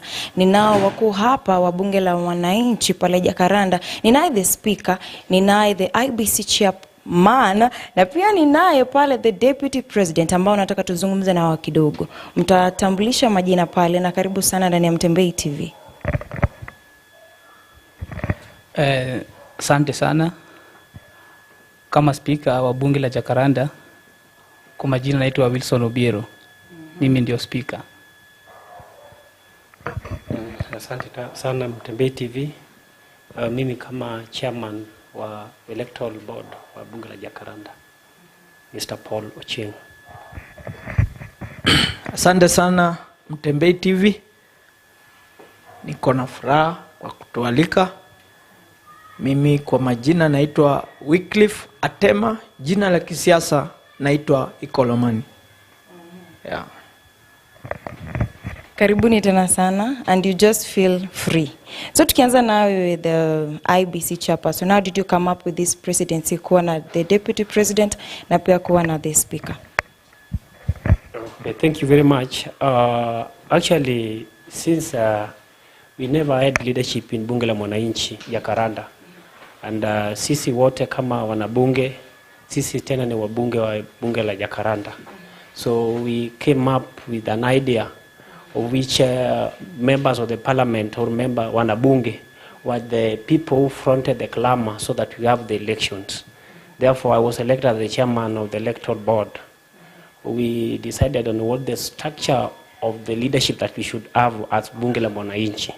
We decided to have Presidency, we decided to have speakership, and president was supposed to be voted in through secret balloting, and the speaker. So the process was now open for any Bunge la Mwananchi member to vie, and so many people showed interest, especially in presidency, but most of them did not make to the ballot, and we actually applied the constitution to come up with the leadership eventually. In speakership, only one person showed interest and cleared with the Electoral board, and he was declared to be the speaker. That is under Article 138 of our constitution. Yes, that is Honorable Wilson Obiero Nyango is here. Okay. Yes. And when they showed the interest, so the election was being done. Yes. Wakavotiwa wao. Yes. So tukiingia pale kwenye speaker, kwenye the deputy, acha tuanze kwanza na the deputy president. You are Aluya, right? Aluya. Na the president is Aluo, right? So mnashirikiana vipi kwenye kikazi? Maana tulisikia kwamba kuna tribalism pale Jakaranda. Mnafanyaje kazi? Maana wewe ni Luya na the president is Aluo. Kulingana na bunge la mwananchi Jakaranda, tumekuwa na umoja, na wale ambao ni wachache ambao wameleta hiyo walikuwa wanataka kuchaguliwa, ambapo wakufika ile kiwango cha kuchaguliwa. Lakini mimi nilipochaguliwa na nikawa vice president, hata wale walikuwa wametoka wamekuja wakaniambia, Ikolomani, tumekubali, tunataka tufanye kazi na wewe. Na hakuna mtu yoyote ambaye tumekataza asikuje tukafanya kazi, tukaendeleshe bunge la mwananchi Jakaranda. Mimi kaa kiongozi ambayo ni Mluya, mimi katika bunge la Jakaranda niko na uwezo wa kuambia ndugu zangu na dada zangu tukaweze kufanya kitu fulani na tukaweze kwenda mbele. Ile kitu mimi ningeomba wale bado wajaridhika na uongozi yenye lichaguliwa. Hakuna katika ile mrengo yenye tumechaguliwa, kila kabila iko hapo ndani, na hakuna kitu ya kusema kabila fulani imechukua uongozi kubwa na ingine hajachukua. Kila mtu ako katika ile uongozi. Akiwa Mkikuyu ako ndani, akiwa Mkamba ako ndani. Tume make sure each and every tribe iko katika hiyo uongozi. Na ile kitu tumekuja nayo ndio tukafanya tukue kitu kimoja. Mwaso, Luo and Luyas, they are like brothers. Na tumetembea na wao tangu tuanzishe ile bunge. Tulianzisha na wao pamoja. So ile kitu wale ndugu zetu wachache, ni wachache, hata they are not even 20%. They are less than 20%. Wale ambao bado wajaridhika, lakini mimi kama kiongozi ndafika kwao, nikaweza kuwaongelesha na tukaweza kufanya kazi nao pamoja. Basi lazima kazi izidi kuendelea. Na nikirudi hapa kwake the IBC chairperson, Gaucho ambaye ni mkuu, ambaye ni the president, alishiriki katika uchaguzi. Okay, thank you very much. Bunge la mwananchi Jakaranda is a Mofas independent association. We don't depend on Gaucho or Jivanji or any other bunge in Kenya. We stand alone and we can have our own leadership through our own decisions. We are independent. And because there is no law that is binding us with any other bunge la mwananchi. Gaucho can only be our president when we participated in the election where he was elected. I want you to understand that. And then number two, we are allowed under Article 37 of our Constitution, peaceful demonstration, picketing, and regional assemblies. That is where Bunge la Mwananchi comes from. So as Bunge la Mwananchi Jakaranda, we are independent.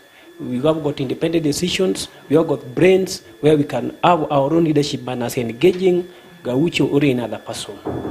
Yes. Then number two, the issue of inclusivity and tribalism. We covered the issue of, we had what we call inclusivity, whereby when the president is vying as a Luo person is vying as a president, he had to bring another tribe to be his deputy, the same to speakership. We had other structures, we had other positions like the coordinator, clerks, and any other positions where that was covered, and all other tribes were included. So the issue of tribalism in Bunge is something that it's a hogwash. It is something that is not reality. Yes. Thank you. Karibu tena sana. Na tukiingia hapo kwenye speaker, wajua kwamba speaker ndiye anabeba bunge lenyewe. Na tunaambiwa kwamba Babu Owino ayuko in the supportive of the speaker. Na ukamchagua, ukamwapisha. What do you think? Do you think that he's fit for that seat as a speaker? Juu Babu Owino alisema kwamba hataki speaker. Thank you very much on that question. But number one, it was allowed that any other person could contest for the same position. But this comes a case whereby it was only Wilson Obiero who made it to the ballot, and he was declared unopposed under Article 138 of our Constitution, whereby only one candidate is nominated by the Electoral Board is declared unopposed. So the narrative of Babu, that is maybe the issue between Babu and Obiero, what I would call as the personal vendetta.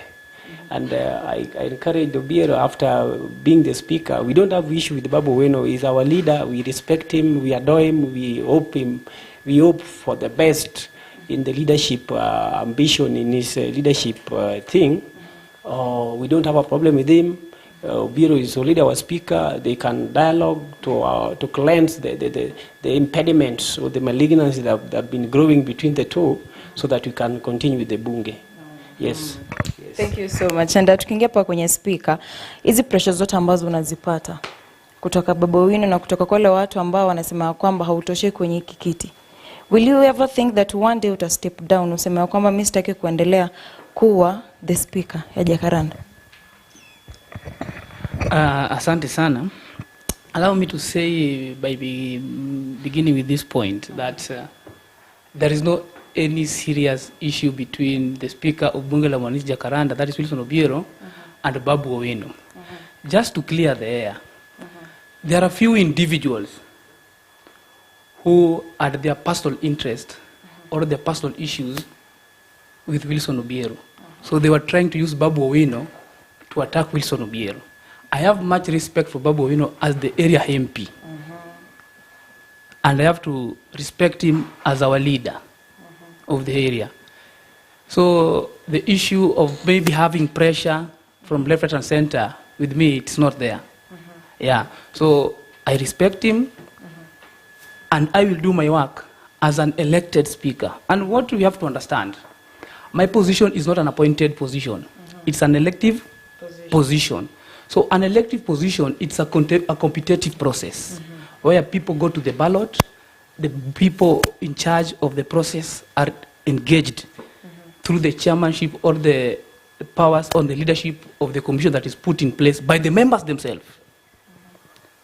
So the speakership was an elective position. So if I had no competitor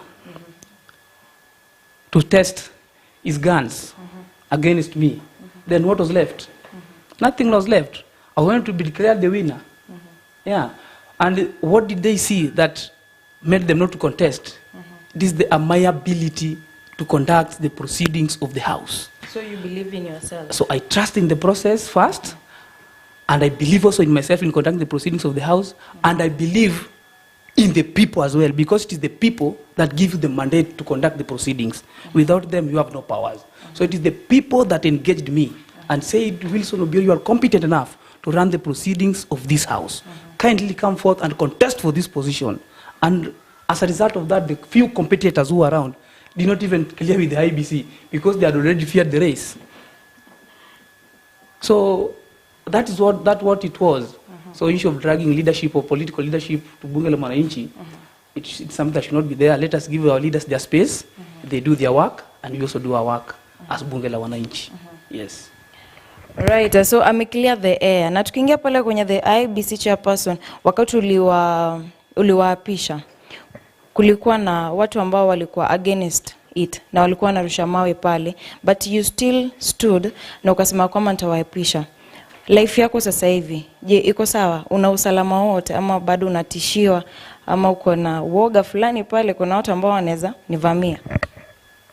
Thank you very much. So far, since we did our elections, I made the declaration, my life has not been threatened. My life has not been between the devil and the deep blue sea. My life is okay. I conducted the election within the dictum of the electoral jurisprudence, and I had to stand by the law. We have to respect the law because Chapter 1 of our Constitution talks about the supremacy of the Constitution. Is supreme. So long as we're doing what the law allows us to do, we expect our life to be okay. And so far, my life has not been threatened. I'm okay because I did what is right. Thank you. All right, and to our Deputy President. So what do you think What do you think makes you that you are fit for that seat? Unajua deputy president si jina ndogo sana, ni jina kubwa tena sana. So what makes you think that you are fit for that seat? According to me, I think I am fit for that job because my education capability, and also I have been engaged in several occasions, politics. I have been with several big people whom I have been working with closely. So, and also politics is in my blood. That's why you see me, the way I'm talking now, I'm the youth leader, ANC Embakasi East, all of it. So I know I have that potential to work hard and make the Bunge la Mwananchi the better place for each and every member. So according to me, I know I can do that job very well and make sure each and every member who is in Bunge la Mwananchi is peaceful and also confident in me.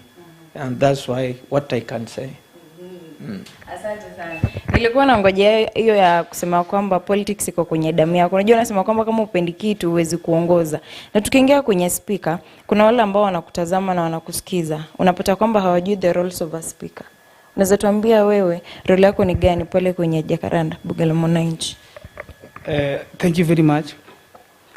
The major role of the speaker is basically the presiding officer of the proceedings of the Bunge. That is actually the major role. Another role is to put order in the House. Make sure that the proceedings are in order, the members are in order, and the language itself is in order. To make sure the businesses also in the House are flowing as far as the standing orders in the House are concerned.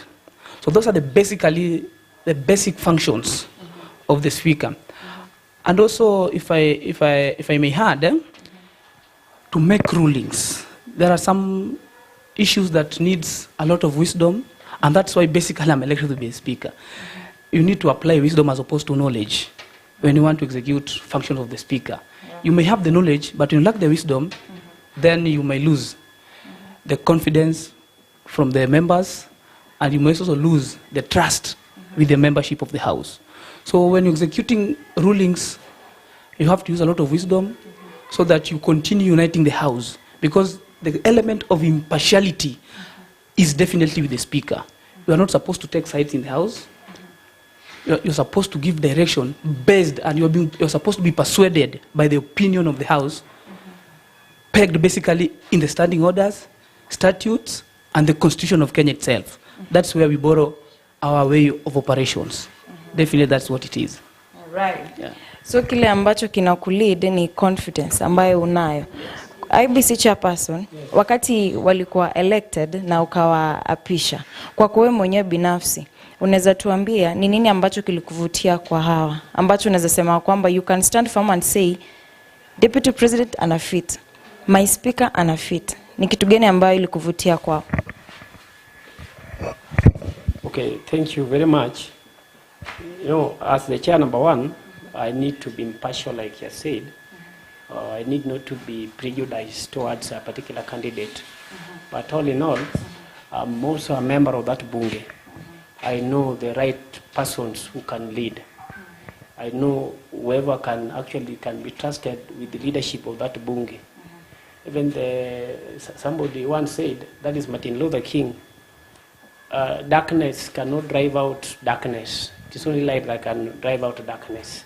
So we know people who can stand for their light, who could actually change the lives of the membership of that Bunge la Mwananchi.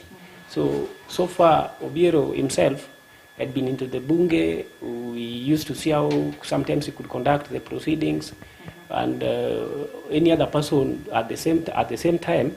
But it was unfortunate that it was only Obiero who cleared to vie at the speakership. So automatically I could trust him because I could trust him at the first time and then declare him as the speaker, because I know how he conduct himself. The same to other people who were declared, because they were declared and opposed. Others were jokers. Others were winging the elections. Others were not serious. But our interest is to have the leader. Our interest in that Bunge is to have the right leadership, which can actually change, which can actually transform that Bunge aggressively. The so-called paradigm shift. Yes. The same to other, like the president, Honorable Kolomani, like the, Deputy President Honorable Kolomani, and President Honorable Nick Joma. The people were superb, and they can lead the Bunge la Mwananchi, apart from the other jokers. Yes. All right, so winding up, you know corruption is just everywhere. So nataka tu tuambie ukweli. Kuna yote ambaye alikubribe? Usitudanganye. Thank you very much. That's a very good question.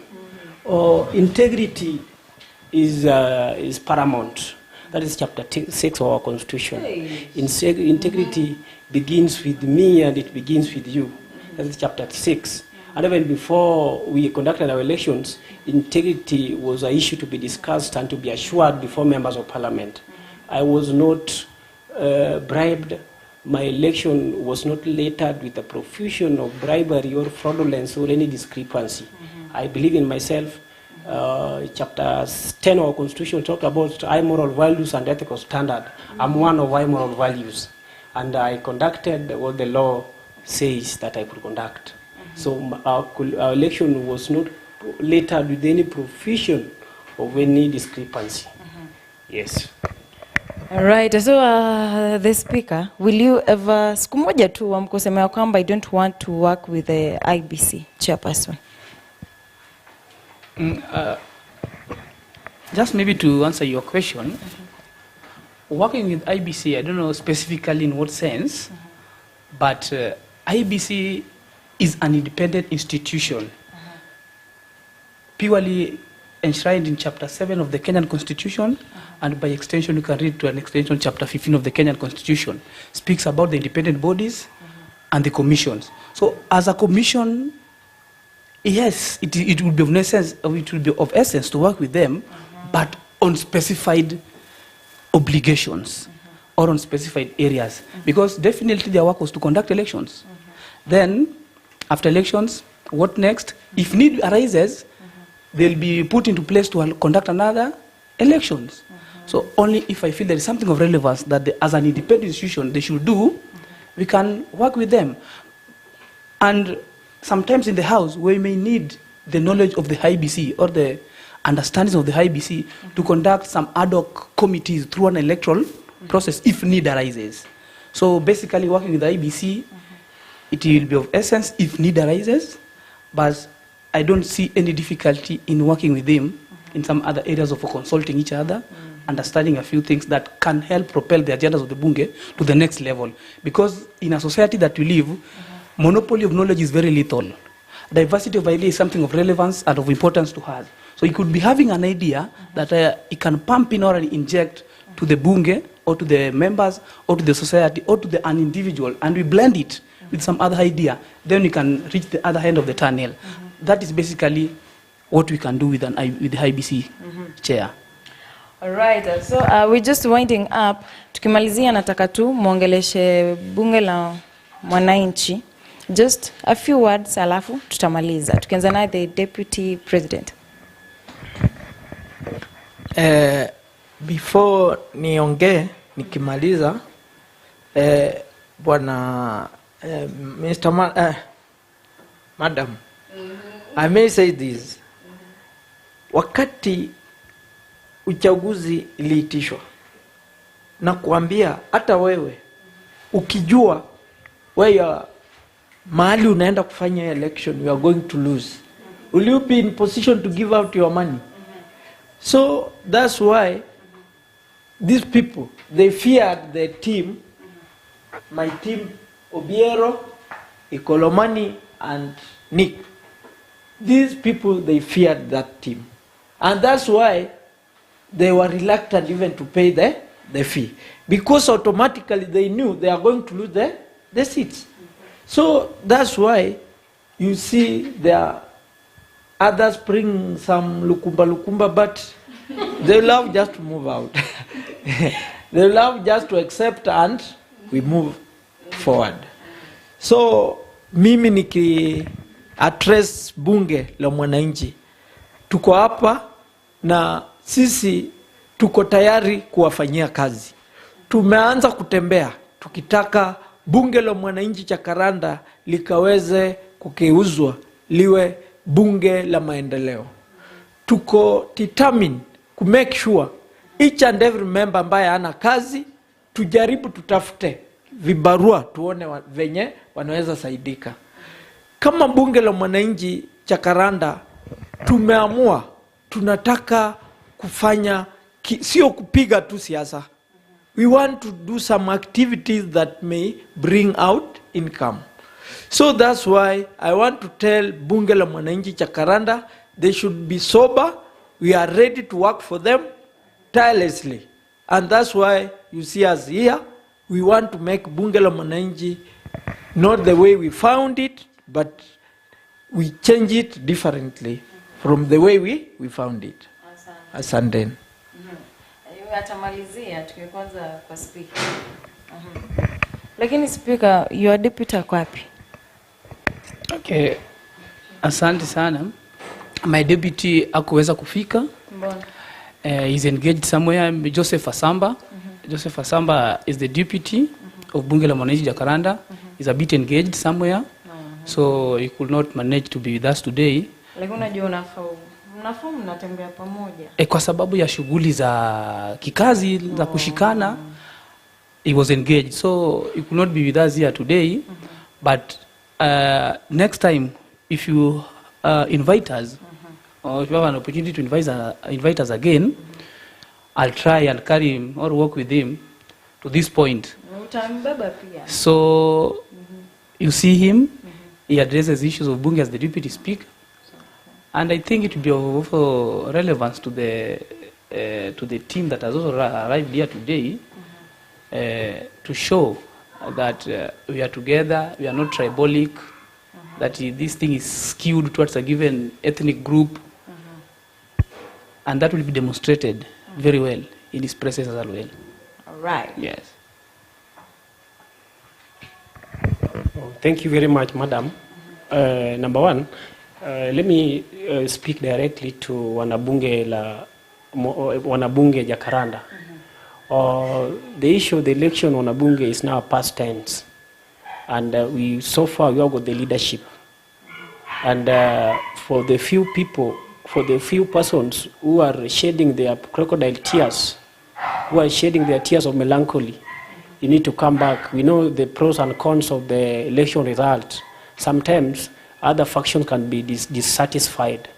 It is high time you change it and come back to Bunge for few people who are trying to rebel. Such actions are a bit skewed towards the goodness of our welfare. Then number two, we conducted our election, which we set to apply during the elections, and that is what we basically applied. And now we have got the leadership which is working towards the trajectory of the economic benevolent at individuals, whereby we can get good things through this Bunge la Mwananchi, not only politics. It is high time we changed our modus operandi of politicking in that Bunge, so that we can come up with some caucus whereby members can be empowered and some good benefits can come out of this Bunge la Mwananchi. That is my message. Yes. Alright, so natumai kwamba hiyo message watu wa pale au hajapenda message ya basi na hapa. Okay, thank you very much, Chief. I want to give my message maybe to the Bunge la Mwananchi. First, I will start by saying that our office is not a bit of diplomatic society, simply because we feel that democracy prevails, and ideas also help in engaging each other. as a result of this, I see, and my message to Bunge la Wananchi Jacaranda is inclusivity and inclusivity. There is not anything important as inclusivity in the society. I'm calling upon Bunge la Jacaranda members to look at the office that he elected as an office that will deliver.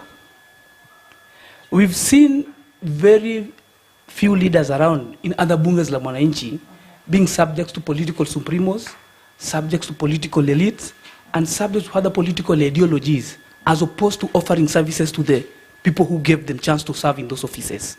That is the difference that Bunge la Mwananchi Jacaranda is bringing on board. That's why I'm insisting of the term inclusivity to be a big issue there, so that each and every person has a share, a common address or a common point of argument, so that we can achieve a common agenda towards a common objective. So we are going to be subjects of our people, we are going to be submissive to our people who gave up this mandate to serve them, and we are going to deliver to them what they're supposed to be delivered. And more so, it's not about politics. It's about our future.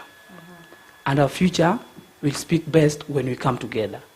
And that is now what am I driving to? Unity. I'm calling upon the Bunge la Mwananchi Jacaranda, let us be united, and united to change the image of Bunge la Jacaranda. We understand that Bunge la Mwananchi is a social movement. Yes, it is true, it's a social movement, but where can we come in and have our economic issues addressed? Where can we come in and nurture our future towards a positive path or trajectory, as opposed to politicking alone?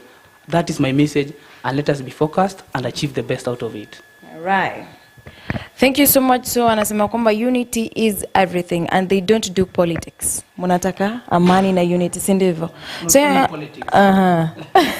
yamekuwa mazungumzo ya kufana tena sana. Tungane nanyi hadi wakati mwingine. Nitajitabi Suleiman, Mutembei TV station nambari 1. Hujambo mtazamaji wa Mutembei TV, natumai buheri wa afya na karibu.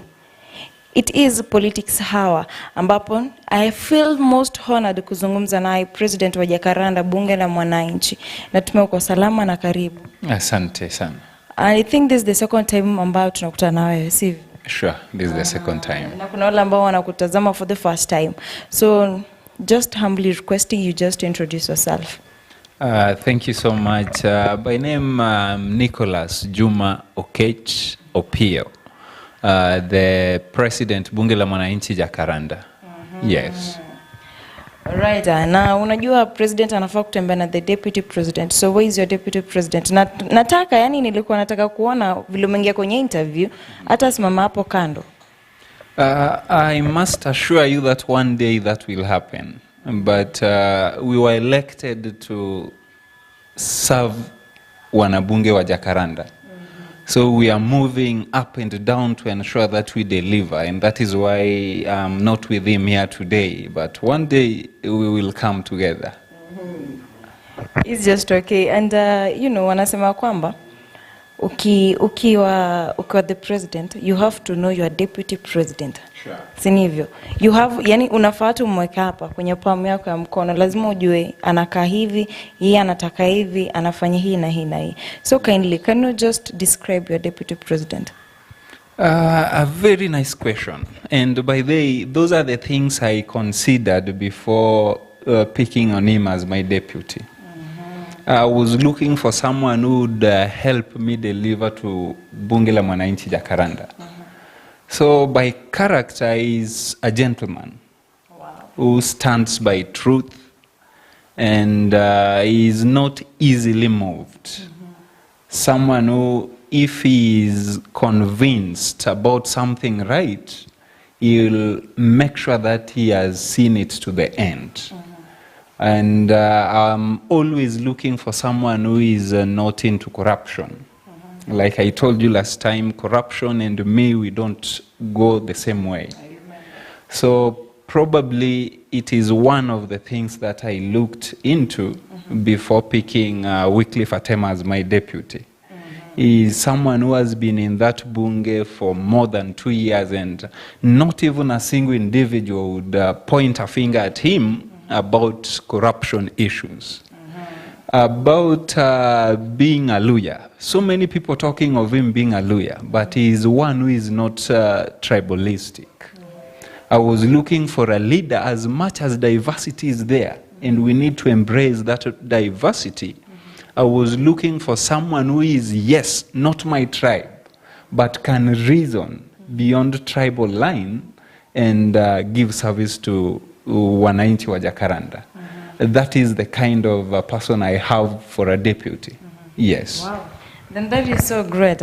So tukiingia kwenye maisha yako ya kibinafsi, ulianza vipi mambo na politics? Kutoka ukiwa mdogo, nataka tu tueleze tu kidogo tu vile how you grew up, vile uliingia mambo na politics.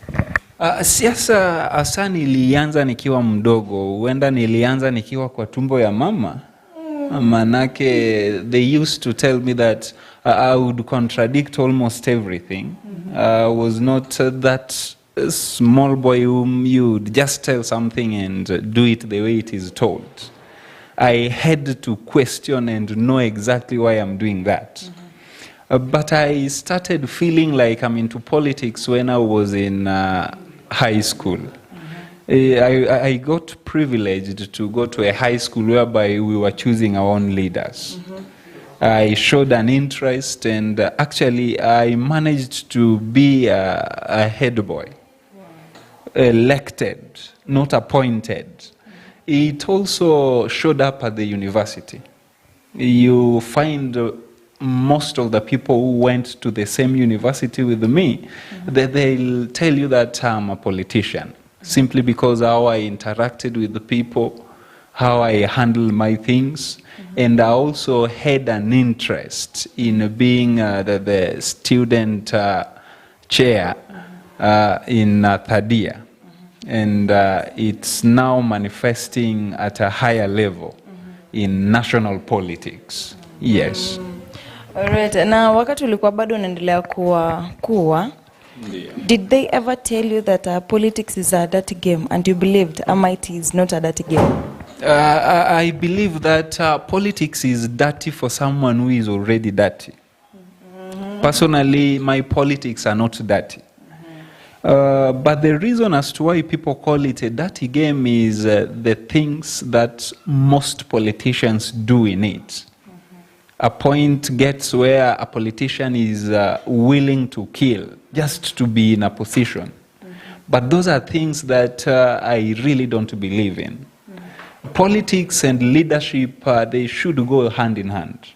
And leadership, unless you're trying to tell me that leadership is also a dirty game, I would accept that politics is a dirty game, because leadership and politics, it is one at the same time.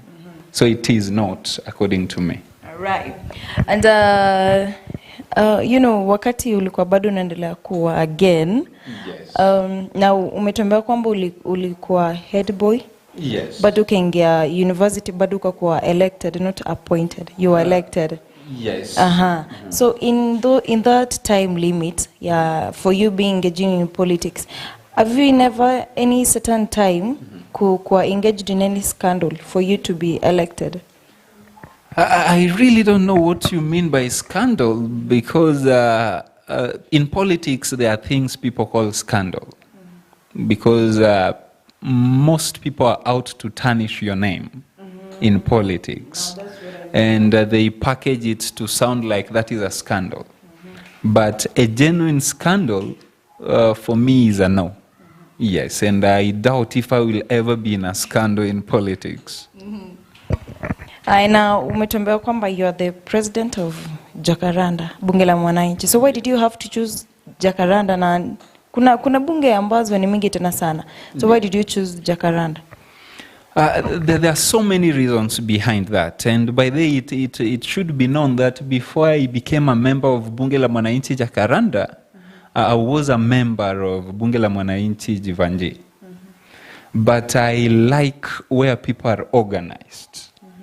I tried to evaluate in terms of organization between several Bunge la Mwananchis around Nairobi. But I came to realize that Jacaranda is one of the most organized Bunge la Wananchi in Kenya. Are you sure? Yes, I never speak lies, and I also don't speak what I don't know. But you know, if it was to be organized, Yes. pale wakati wa election, hakungekuwa na vita na mambo na mawe. Like I told you before, in politics, people have different perceptions. There are people who just believe that in politics there must be war. And they never miss, even in Bunge la Mwananchi Jacaranda. So that small fraction of people who believe in retrogressive behaviors in politics, there are few in Jacaranda, and they manifested, or rather their characters were manifested in this election that is gone. So that alone should not make us conclude that Bunge la Mwananchi Jacaranda is not organized. But at the same time, being a resident of Lower Savannah, Bunge la Mwananchi Jacaranda is within the region I live. So I saw it wise that this leadership, I need to start it from home, where I call home now. So that is one of the reasons as to why I chose Jacaranda over other bunges. Yes. Okay, and you know, as the president, you have to give tour to several bunges. So have you done so? One thing that I need to make clear is that I'm President Bunge la Mwananchi Jacaranda. It would not make sense for me to walk around before I realize one or two successes in Bunge la Mwananchi Jacaranda. But that statement is not to mean that I've locked out walking around bunges. That is what I wanted to ask you. And also, like I told you, people should be coming to Jacaranda to see how organized Bunge can be. So me going to other bunges, perhaps I'll be moving around telling them on how to organize themselves, not copying how they are organized. Because I told you that it is Jacaranda where we are organized. But very soon, after realizing some development agendas in Bunge la Mwananchi Jacaranda, that is after actually delivering to the people, I will consider moving around. But at the moment, it's not a priority. Yeah. Okay. And how many terms will you lead? I also need to make it clear that Bunge la Mwananchi Jacaranda is working on its constitution. And in a fortnight, we are going to have a constitution in place. It is the constitution that will guide us in if there is term limit or not. So I really don't want to talk about how many terms will I be in office at the moment, because we still don't know what the constitution will have for us. But at the same time, I want to make it clear that I will serve this term. And my service will tell whether I can be in for another term. Yes.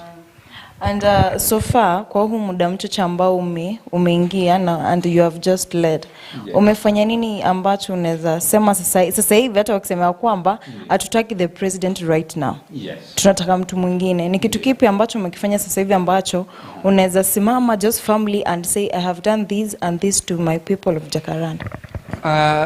Several things. I will talk of majorly two.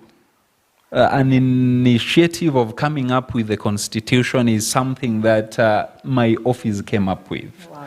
And there is no organization that will be led properly without a constitution, rule of law. So that is the first thing that perhaps I may say I've achieved as the president. Apart from that, I realized that there is a lot that we need to do in Bunge la Mwananchi Jacaranda. And we could not do it as me, the speaker, deputy president, clerks, and the coordinator. So we identified the areas that we consider thematic to Bunge la Mwananchi Jacaranda and its growth, and came up with a total of 9 ministries. In these ministries, they are already filled by the cabinet secretaries. So that is another move that we have already achieved. And last Sunday, we unveiled the whole office. And in Bunge la Mwananchi Jacaranda today, if you go, they'll tell you they have CSs. And that is a success that I can talk of at the moment. And thirdly, last time I was here, I told you that there is a fraction that was feeling like they are locked out. At the moment, as we are speaking, they're already coming back. And they are already getting to terms that there is new leadership. And that is, I think, one of the big achievements that I've made in that short period of time. Na kuna yale masaibu ambayo unayapitia kama president, haswa leading different types of people ambao wametoka different types of tribes. Yes. Ni challenge ipi ambayo unapitia sasa hivi? The challenges we have in Bunge la Mwananchi Jacaranda, they are not tribal. The members of Bunge la Mwananchi Jacaranda, they are people who have come to terms to different tribes in Kenya. And we embrace one another as a brother and a sister.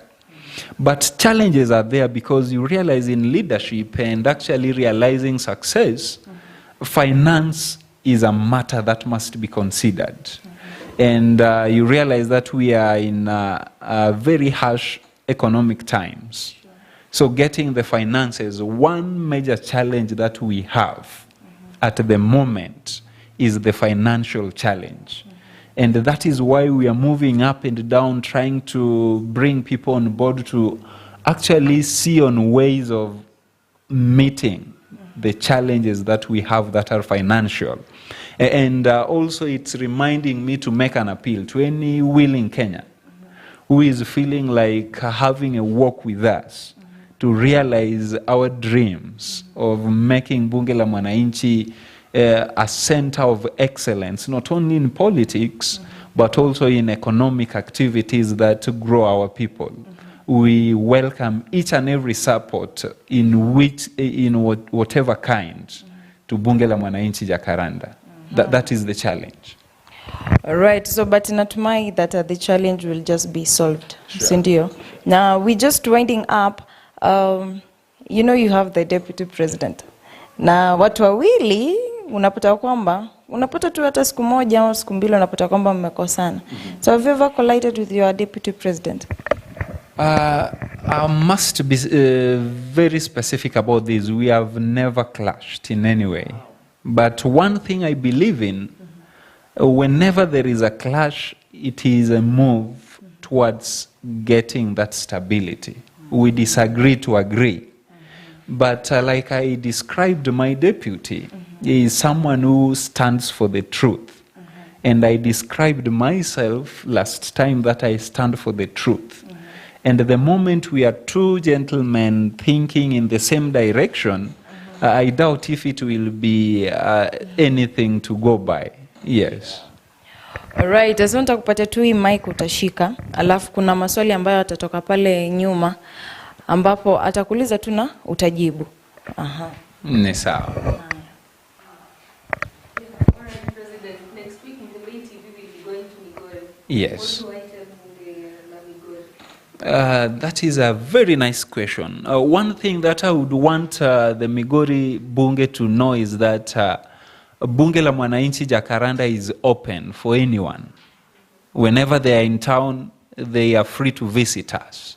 And we are also open to activities that can incorporate the two bunges so that we actually realize a movement that is envisaging a growth both in Nairobi and Migori County. And I also must make it clear that I don't know from which source, but their chairman has actually sent me a message on WhatsApp.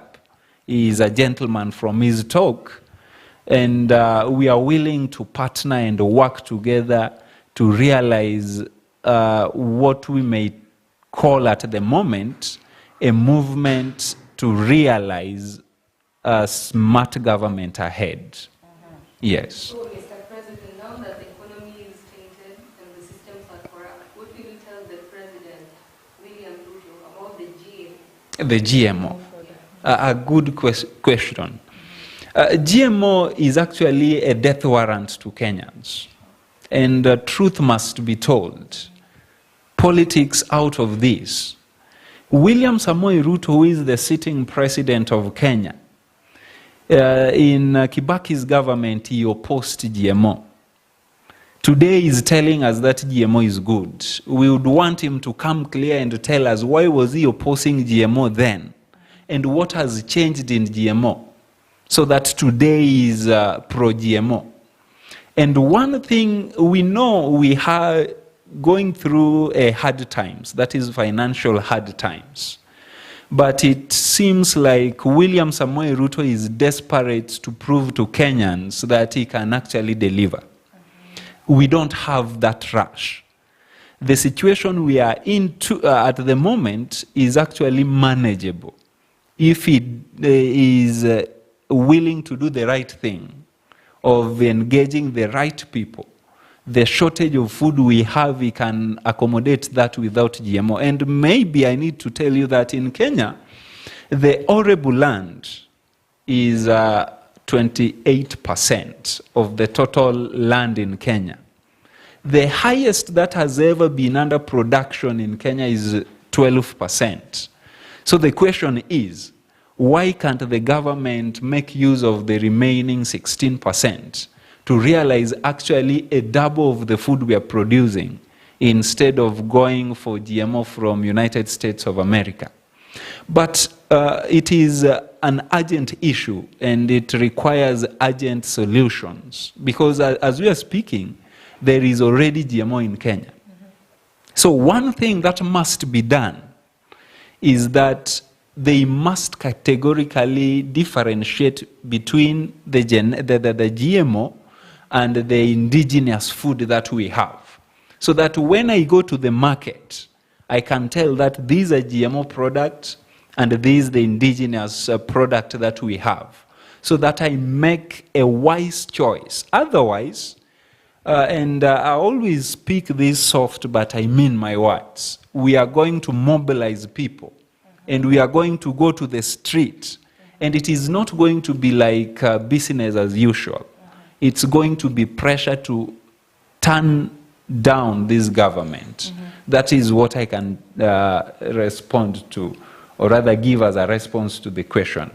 But yesterday, yes, in Parliament, walikuwa na mkutano pale. Yes. And some MPs were saying that GMO food, it is suitable for us Kenyans. Na kusema kwamba scientifically already wamefanya utafiti na kusema kwamba the GMO food iko sawa, haina any tatizo. That is maybe, most of our MPs, they are people who lack knowledge. Truth be told, anyone talking of GMO, if maybe virtually you go to US, the source of this GMO we are talking about, and I said virtually because I've never been to United States of America, but have information of what is happening there. In their supermarkets, these things are demarcated, like you'll clearly see what GMO products are, not mixed by the indigenous products, and that is the first move to show you that GMO products are not that healthy. And maybe our MPs need to do just a little research. Just online, you Google GMO and the side effects. GMO is something that alters the genes of these organisms that they use in manufacturing them. And one effect is that the moment these genes are altered, they have a capacity to interfere with our genes. At the same time, hormonal balance of our bodies can be interfered with by this GMO. Just those two examples, do they still stand a chance to tell us that by research, GMO is good? And if it is good, like they are saying, why can't, you'll realize that this GMO coming to Kenya, it is the hustler, in quotes, who are going to use it. Why is it that they, our MPs and leaders, will be going for the indigenous ones, but not GMO if it is okay? So, Mr. President, yes. for our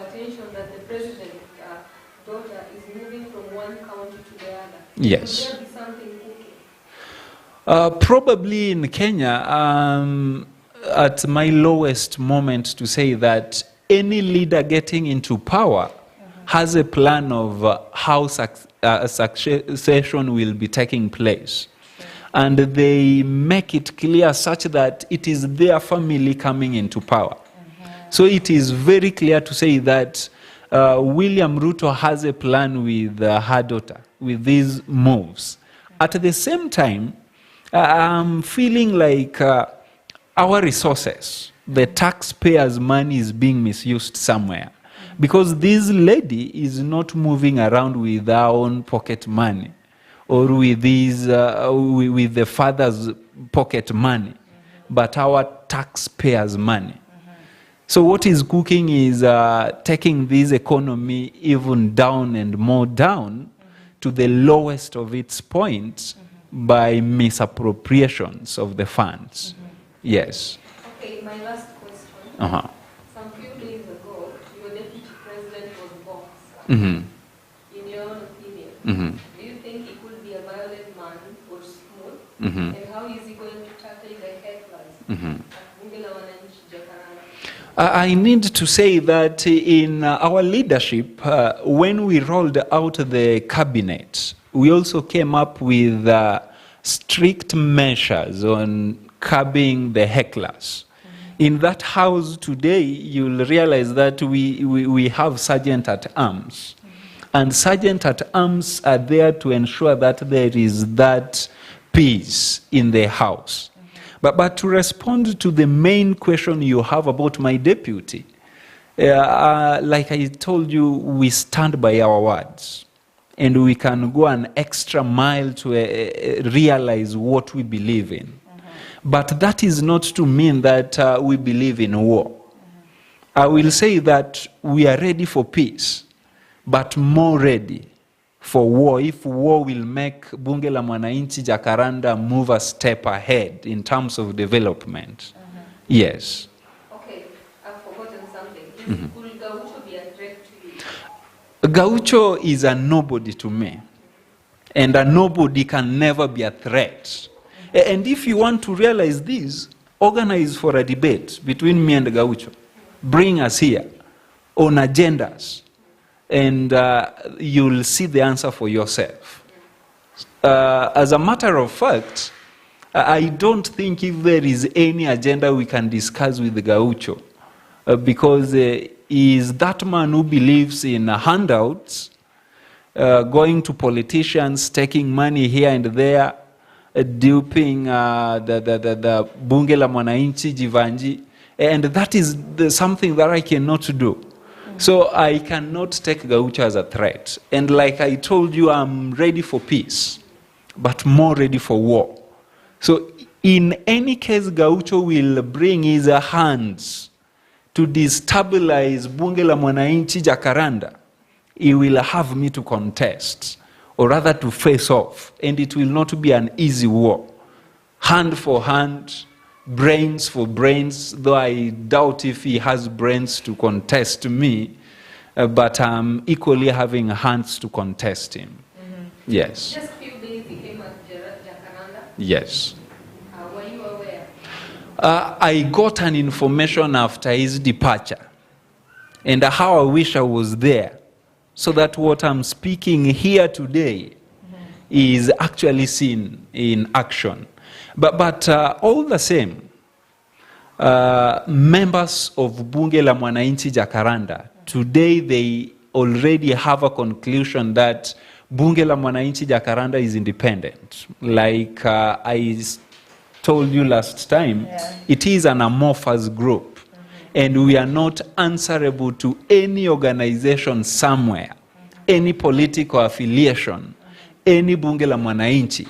And therefore, this Gaucho purporting to be Bunge la Mwananchi president nationwide, maybe one day we need to meet and he will have a battle explaining to me how he is the president.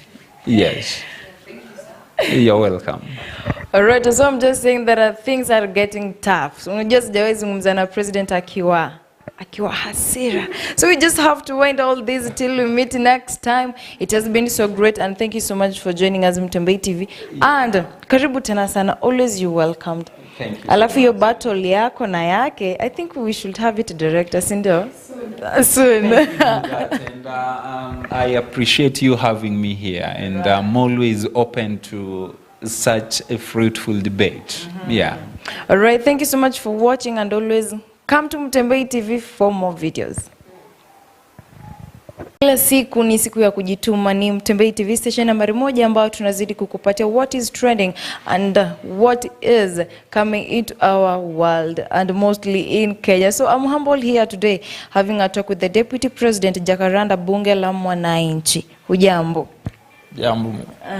Nataka sasa uangalie pale kwenye kamera alafu uambie watu wewe haswa ni nani? Mimi kwa majina naitwa Wycliffe Atema. Ingawaje jina la kisiasa wananiita Ikolomani. Hii jina Ikolomani ilitokana kwa sababu ya hii. Mimi kwetu, mimi natoka Ikolomani, ambapo kutoka kwetu na kwa Halwale is just a few, almost 2 kilometers. So mostly I used to address in parliament, Bunge la Mwananchi Jacaranda, I used to say I come from Ikolomani most of the time. So each and every member knew that I come from Ikolomani, then they started calling me Ikolomani. That's where the name came from. Yeah. All right, and nitakushikia mic kidogo. Can you just describe yourself kidogo tu, uambie watu yani wewe ni nani? Probably mimi ni mtu ambaye ukinikosea hasira yangu kwa haraka. And that's why you may see sijaijua kujipishana. And that's why you see most of the time ukinikosea, I just feel like I must box you. That's when I get satisfied. So that's my problem. But for now, I'm just trying my level best so as I make my temper go down. So that's my problem as Ikolomani. And then I'm somebody who like the truth. When I tell you this, you must, you have to do the way I've said. Or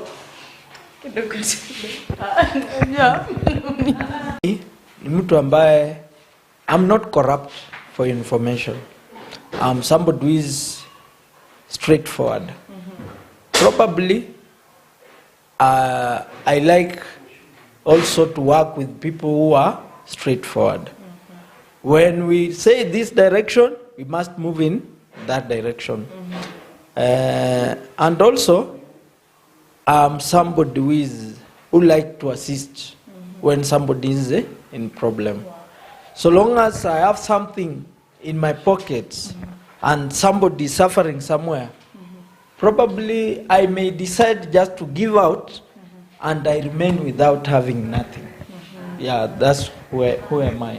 Yeah. Wow. That is great. Na ulisema kwamba for you are just short-tempered deputy president. And Gaucho tumeambiwa kwamba anaweza ingilia bunge la Jacaranda. So what will you do about that? Kulingana na venye sisi tumechaguliwa Jacaranda. For information, Jacaranda sio Jibanzi. Jacaranda is an independent bunge la Mwananchi, ambapo tuliamua kuchaguana venye tuliamua.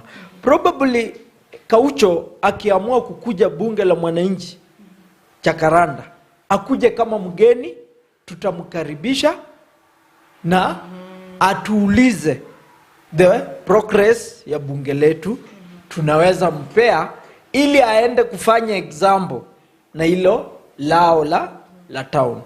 Because nikiangalia standard ya bunge la Mwananchi Jacaranda na hii yao, I don't see kama wanaweza tufikia katika ile standard. Ukienda bunge la mwananchi la Jibanzi, unapata hao watu, they are scattered, they are not organized.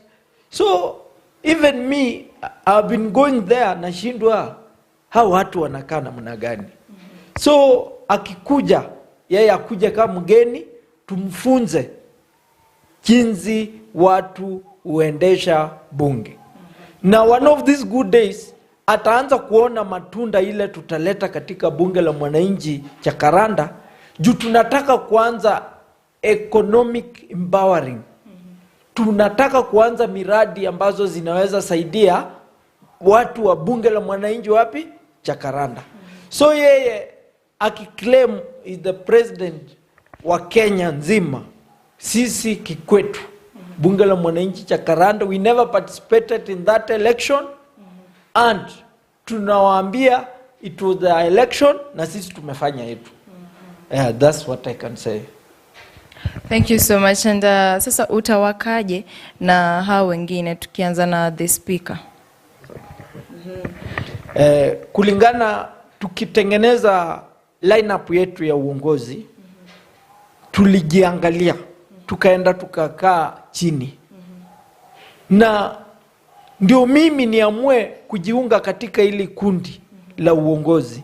Nilikaa chini nikajiuliza, tuna watu wengi walini approach Ikolomani, we need to work with you. Nikienda chini nilikaa, nikaanza kusurvey ni nani tunaweza fanya nao kazi. Kweli nilipata wale watu wako straightforward, na wale watu ambao when you tell them something wanafanya, munaweka akili pamoja na you move as one team. Nilipata ni bunge, ni timu ambayo tulichaguliwa nayo. Nikikuja kwa speaker, speaker ni mtu ambaye anaendesha vikao kwa njia isiyokuwa na mapendeleo. Tukikuja kwa mambo ya tribal, speaker wetu si tribal, ni mtu ambaye each and every member, we normally have welfare ya matanga, we normally tuna contribute pesa, each and every member, akuwe Mluya, akuwe Mkisia, akuwe Mkikuyu, uanga tunawasaidia. Na nani anasimamia? Is our speaker, ambaye ndio anasimamia hizo vitu. So kulingana venye mimi nimemstudy, ni mtu ambaye ni mzuri na ni mtu ambaye tutafanya naye kazi pamoja. And then nikimuambia kama mimi Ikolomani, nimwambie speaker, hapo hujaenda vizuri, we need to do it in this direction. Ye unisikiza. Si mtu ambaye ana kataa kukusikia. So kwangu mimi ni kiongozi ambaye nimeona mambo zake, tutafanya naye kazi pamoja, tukaweza kumake bunge la mwananchi bunge ambalo linaheshimika Kenya mzima. Asante sana. Na kulikuwa na kusambaratishwa pale Jakaranda, ambapo Waluya walienda kivyao na pia Wajaluo wakaenda kivyao. Lakini je, nataka tu tuambie, kuna wale Waluya ambao bado wanakuvuta uachane na mambo na kuwa na deputy, akuwa na president, haswa maana wewe ni deputy president, waache kuwa deputy president uende uungane na wao. Ndugu zangu, kivyangu nimekaa na ndugu zangu ambao ni Waluya. By the way, wamekuwa na pressure. Wakakuja kwangu, wakaniambia, Ikolomani, kama ndugu yetu, kuja tukaunde bunge lingine. Na kulingana na mimi, jinsi nilivyosaliwa katika ngombe zinapigana, mimi tuliambiwa na wazee, you don't run away. Uanga ngombe inapigania from within. So nikaambia ndugu zangu, why do you want to run away? Kama hata mumedhulumiwa, why don't we just fight from within? Ni ukweli walikuwa wamedhulumiwa? Hakuna kitu ambayo walidhulumiwa. Ndugu zangu wenyewe ndio hawakujielewa. Na wamefanya Waluya until to the extent tumeanza kuitwa cowards. Why? Ni watu tumetengeneza kitu. Mimi kama Ikolomani nimeamini tuwezi jenga, na that's why nilikuja nikapendea Ruto kitu moja. Wakati Ruto walitengeneza government na Uhuru, tulikuwa na forces ambazo zilikuwa zinajaribu Ruto akaresign. But Ruto hakujaribu kuresign. And hiyo ndio mimi kitu nakuwa nayo ndugu zangu. Mimi tukuja na wewe, tutengeneza kitu na wewe. Mimi niko na mkono katika ile kitu. And then nikuachie ndugu yangu, ndakufa ama ukufe ndio niache. So mimi niliambia ndugu zangu, sisi ndio tumetengeneza bunge la mwananchi Jakaranda. Why do you want to run away to go and start another bunge? Na mnajua vizuri ili bunge sisi ndio tulianzisha. Kweli ndugu zangu wameenda wakakaa mahali wakajisikiza. Juzi wamekuja wakatuma mzee mmoja akaniambia, Ikolomani, tunajua vizuri kama tunaanza huko na wewe uko hapa hatutatoboa. Kwa hiyo wanakuaminia. Wananiaminia. Wakasema, Ikolomani, kama uko huku na sisi tuko huko, mambo zetu hazitaenda venye tulikuwa tunafikiria. Kweli mimi nilikuja nikawaambia, kujeni tufanye kazi pamoja. Walikuwa na dhana ya kuwa ndugu zetu ambao wanatoka Nyanza wanaweza kuwa na hidden agenda whereby wakipata kitu, let's say kwa bunge la mwananchi, wao wanajigawa kivyao. Ndivyo hivyo wakaleta hii maneno. Na kwa nini mimi nilikuja nikakosana na wao? Ndugu zangu, they have been getting money for disabled illegally. Wanagawana tu wao. Tukikuja the likes of Majoni, tukikuja likes of Dennis, tukikuja likes of Enoch. Those are the people who have been benefiting from bunge la mwananchi without other members. So nikiendelea, tuna ndugu zangu ambao ni Waluya wamekuja kwangu na ile usemi yangu, wakaniambia, Ikolomani, tumeamua tunarudi katika bunge la mwananchi, lakini ile kitu inaweza toka on our side. Wewe ndio sasa tumeweka mbele, unaweza tupigania kama nyumba ya Mlembe, ukaweza kutuletea keki yetu. So most of them wamekuja na tumeanza kuongea na wao. Even on Saturday I'm going to have a meeting with them. We start our progress because nimewaambia, ikiwa mtakuwa kando and then enrollment imeanza and then mtu apate shida, don't come to me ukilia unataka usaidizi. So wameona penye wameenda vibaya, wote wamebeba mkono, wamesema they will come back. Wow. Na tukiongelea your president, your president ni Mjaluo, so ana support Azimio. Yeah, probably.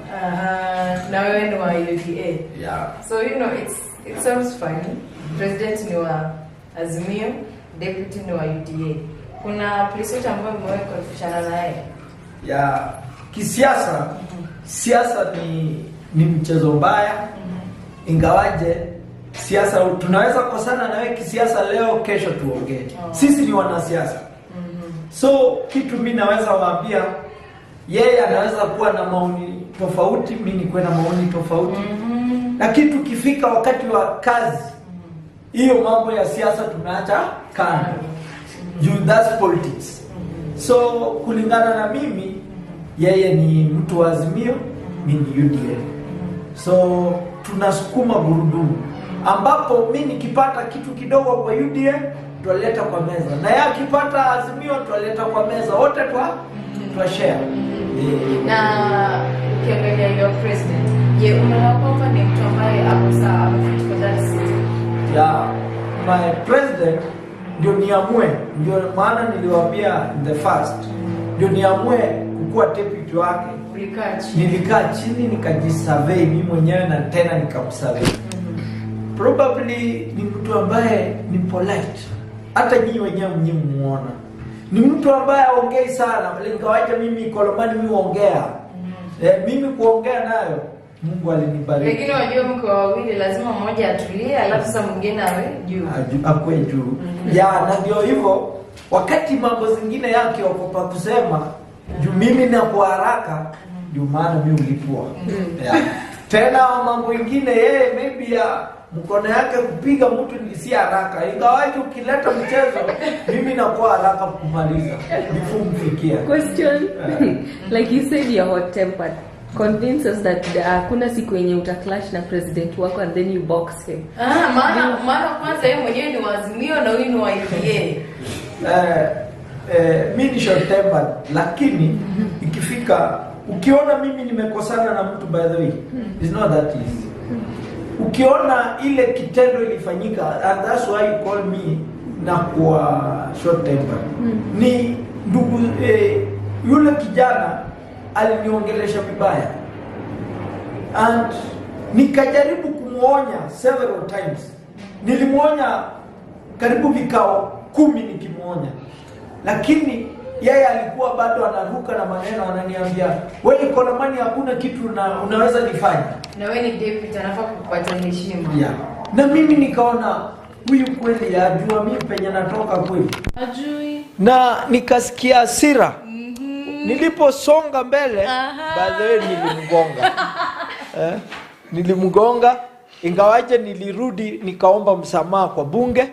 Nikasema kama kiongozi nimetenda mbaya, ingawaje ilikuwa ni hasira. Juu kulingana na percentage kila mtu anakasirika different. Tuna yule mimi hata kwangu niko na bibi na watoto. Mimi nikikosana na bibi naonanga nimpige ndio nisikie sana nimepoa. So wewe unachapa bibi? Deputy. Mimi akinikosea mimi nasikianga nimpige ndio nisikie nimepoa. Lakini nikiamua kunyamaza, akiwalai nitakuwa nasikia tu kitu inaniuma. Lakini nikijaribu tu hata nimpige kofi, bas mambo yangu iko sawa. Lakini sasa unajua kama wewe deputy unafaa ku lead by as example. Unajua kuna wale bibi wengi pale nje unapata wana complain, huwa wanachapwa na mabwana zao. Sasa niambie uletewe kesi kama hiyo as a deputy, utaihandle vipi na wewe mwenyewe ndiye bado wachapa bibi pale nyumbani? Ingawaje mimi ni short tempered. Na bibi yangu alikuja kunielewa. Mimi naweza kuambia tangu nipige bibi yangu ni 2012. Wakati anaona nimepanda, yeye ushuka. Waelewa? Naelewa. So ikiwa kesi kama hiyo inaweza kuja, unajua mimi ni binadamu. Na naweza kaa chini nione hii ni mzuri na hii ni mbaya. Na for information, mimi nilikuwa nikisomea kuwa priest for information. Unaweza kuwa unaniona hivi. Seriously. Alafu nini kafanya? Nilikuwa seminary for 1 year. Na nikatoka. Mbona? Babu yangu alikataa. Uongo. Kweli. Babu yangu alikataa. Dhana ya Waluya ile ya kuzaana, na kwetu tuko wachache. So akasema hapana, hiyo njia nikiingia kwa amejua. So wakati wali announce ndio sasa akasema mmepeleka huyu mtoto sasa hata ndio sasa akakataa. Alipokataa sasa ndio nikajoin wapi mambo ya college kidogo, pesa ikakosekana, nikaamua kusukuma maisha. Sasa tukiingilia maisha yako ya kibinafsi, mambo ya politics ulianza vipi? Politics nilianza, wacha niseme nikiwa shule. Nikiwa primary nilikuwa napenda kuongea sana. Tukiwa debate, I used to talk. Mambo ya kuambia mtu ukweli na mazuri. So I was so active in that. So nikajaribu, nikakuja high school, tena bado nikapewa sanitary prefect, bado nikiwa tuna hiyo mambo. Ilikuwa tu inanitembea kwa damu. So mahali imekuja kushika kabisa mambo ya politics ni wakati nikiwa Eldoret. Tuna wakati tukiwa Eldoret tuna bunge la mwananchi lilikuwa huko. Nikaanza kuongea hapo, watu wakaanza kusema, this guy ni jamaa huwezi mtoa kwa siasa. So kulingana venye mimi hujisikia, naweza kuwa mahali nimekaa niseme nisiongee mambo ya siasa. but I normally just reach somewhere, nasikia tu mwili nasisimuka nikaweza kuongea. So politics naonanga tu iko kwa damu yangu, na nikipata finances vizuri, mimi kama hii ujinga naona kwetu hii western, sijui tuko na ujinga ambayo iko western, ambapo tuko na ndugu yangu ambaye ni Mudavadi. Mudavadi hajaweza kuweka Waluya pamoja. Mimi nikipata tu pesa naweza make sure ukienda Busia, Bungoma, Kakamega, Vihiga, kila mtu anaimba ni Kolomani. Juu huyu Mudavadi ni mtu wa kanisa. Sijui nani alimuleta politics. Politics ni mahali ambapo hata kama ni kuua, unaua na unazika mtu wewe peke yako. Deputy. Kweli, that's what we call politics. Lakini politics ukiwa uko na roho ndogo, then wachana, enda kanisa. So kulingana na venye mimi najua hii maneno, naombanga tu Mungu siku moja nikaweza kupata pesa. Unajua ukitaka kuwa kiongozi, mimi nataka kuambia for the ukweli, you must also be dictatorship. Yeah. And that's why unapata western, unapata Oparanya anasimama anaongea, Wetangula anasimama anaongea, Khalwala anasimama anaongea. You should be dictator. Mtu yoyote anajaribu kubeba kichwa unagonga. And that's when you can be a good politician. Mimi kulingana na mimi spirit niko nayo, nikipata pesa tu hivi, nikiongea Kakamega, Busia imesikia. Nikiongea Kakamega, watu wa Bungoma wamesikia. Na mtu kama huyo ndio hatujapata western. Na ndivyo hivyo unapata mikawanyiko, tukisema tuenda hii njia au wanaenda hii. Tukisema tuenda hivi na wengine wanaenda hivi. Hiyo ndio shida tuko nayo western. Na mimi kama Ikolomani naombanga Mungu tu siku moja akaweza kunisaidia tu pesa. Western tutaongea lugha moja. Amen. It is so good. Yani nafurahi sana kuzungumza na wewe. Na tukimalizia nataka utuambie kuna yale masebo ambao unapitia challenges za deputy president ni yapi? Probably kama deputy president tuna mtu anaweza kuja anakuuliza, kwangu nimelala njaa, kama kiongozi unanisaidia namna gani? Unapata na wewe tena kitu haiko. So tuko na mashida mingi katika ile bunge letu, ambapo unaweza pata mwingine, kama siku nyingine nilikuwa napita kwa njia, kumbe mama mwingine naye ameniona na ananijua. Unajua ananiita, we niitie huyo, alikuwa ananiita chairman wa bunge la mwananchi. Alafu kufika mimi nafikiria tuna kitu kingine ananiambia bwana yake hajanunua nini chakula kwa nyumba kwa wiki 2 na anakuanga katika bunge la mwananchi wapi? Jakaranda. So tuna mambo mingi, hata mimi nilishindwa sasa nitamjibu namna gani. Juu mtu akikuapproach hivyo, sijui anataka wewe ukatoe pesa yako ukampe, ama anataka umsaidie namna gani. So na mwingine anakuja anakuambia, bwana wangu akuja anashindanga hapo kwa miti, but akikuja kwa nyumba si mtu anasikiza mtu. Ni vita throughout. So tuna vitu, and then pesa hakuna. Ndio tunataka kujaribu. Vijana wengi katika bunge la mwananchi Jakaranda hawana kazi. Unapata mtu anakuambia, bwana vice president, sijakunywa hata chai, ninunulie kitu, na una pesa. Hiyo ndio tu shida. Kama vice president na my president tutajaribu tuone venye tunaweza saidia wale hawana kazi, na tunaweza omba wafadhili kama wako, tunaweza pata hata mamijengo.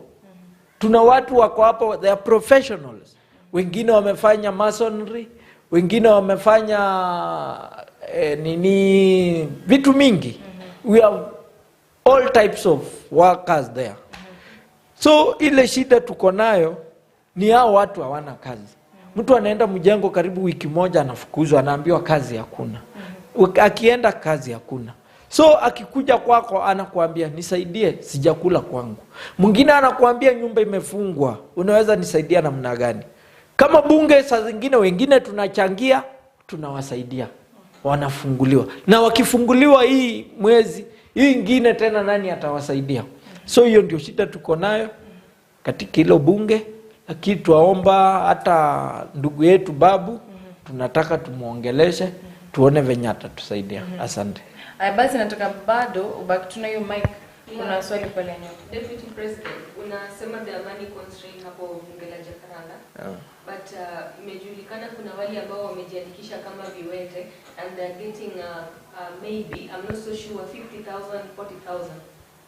As the Deputy President, utafanyaje ndio hii pesa yenye wamejiandikisha iwafikie nyinyi nyote? Ama mtafanya mkatishe hiyo pesa sasa isiweze kuwakujia? Ndio maana mimi nimechukua uongozi katika bunge la Jakaranda na my president. We want to make sure all cartels wale ambao wako bunge la mwananchi Jakaranda, we are going to finish it. Mimi kulingana na my capability, I will make sure na tutafuata all channels zenye hizo pesa zinaingia katika bunge la mwananchi. We make sure we break them. So as we have sahi tumechagua minister for finance. So pesa yote ambayo inakuja katika bunge la mwananchi Jakaranda itakuwa channeled to the ministers. Ambapo yeye, in case of anything, you will not come and ask as vice president, pesa imeenda wapi? Yeye ndiye atakuwa anatufanyia budget, pesa imetumika hivi na hii ndio imebaki na tunataka kufanya nini. Ndio tujue pesa ikiingia, ama kama tukikaa kama bunge la mwananchi tuseme hii pesa raundi tunataka kukula, tujue kila mtu atapata kiwango gani. Na minister for finance yeye ndiye atajumuika na hizo maneno.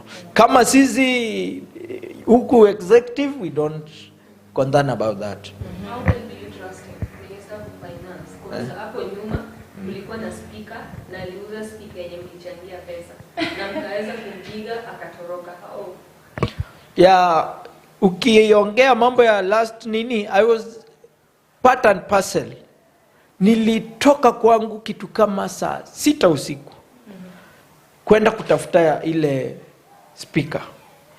Kweli tulilala hiyo speaker tukapewa saa 10.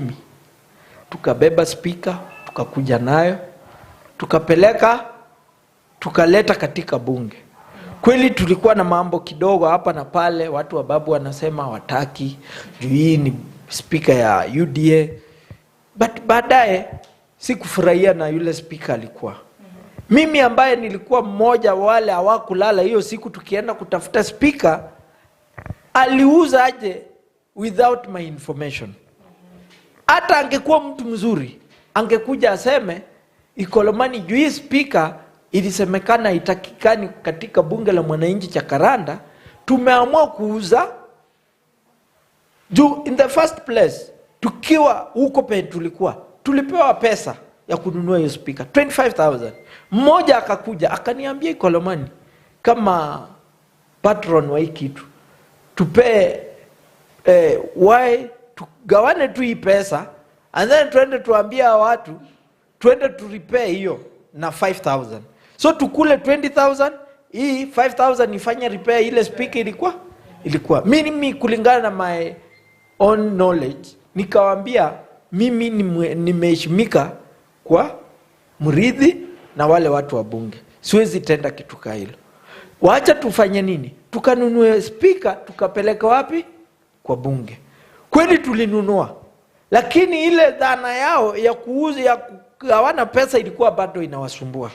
Ndio baadaye wakakuja tena wakaiuza.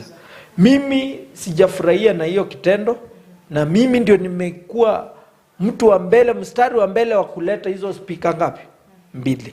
So ile kitu tunasema huyu Minister for Finance tumechagua ni mtu ambaye tumemuassess vizuri. and also for your information is a Kikuyu. Na tumejaribu kumwangalia, tumekaa na yeye, tunataka tujue venye atafanya kazi. Juu hata kuwa anafanya kazi ako na assistant ambaye ni Mjaluo, watakuwa wanaangalia the way wanafanya mahesabu zao. Lakini bunge la mwananchi cha Karanda nawaambia in 2 years to come it will be a good place ya maendeleo ya wale watu wako na maono ya mbele. Okay, as a UDA supporter, diehard, are you really happy with the current government? Probably mimi nilichagua Ruto, na kuchagua Ruto si kudhania anaweza anza kutuambia vitu anza kutuambia. Katika bunge la mwananchi cha Karanda nimewahi paka Nyando, bunge la mwananchi Nyando, nilipigwa kwa sababu ya kusupport nani? Ruto. But nilistand firm na William Samoei Ruto, nikijua huyu ni asala mwenzangu ambaye atajua, make sure kila mtu amepata kitu ambaye anataka. Jana nimesikia school fees inaongezwa. Nikashindwa. Ruto, ulitembea the whole of Kenya ukiambia watu school fees itapunguzwa, watoto wataenda shule free. How comes change tune, umeanza kutuambia school fees we must pay? Mimi the way for information I have, niko na mtoto form 2. Nashindwa ndio sasa ingie form 3, where will I get the money? Na anasomea shule ya kuishi. I've been just hustling here and there and nikilipa.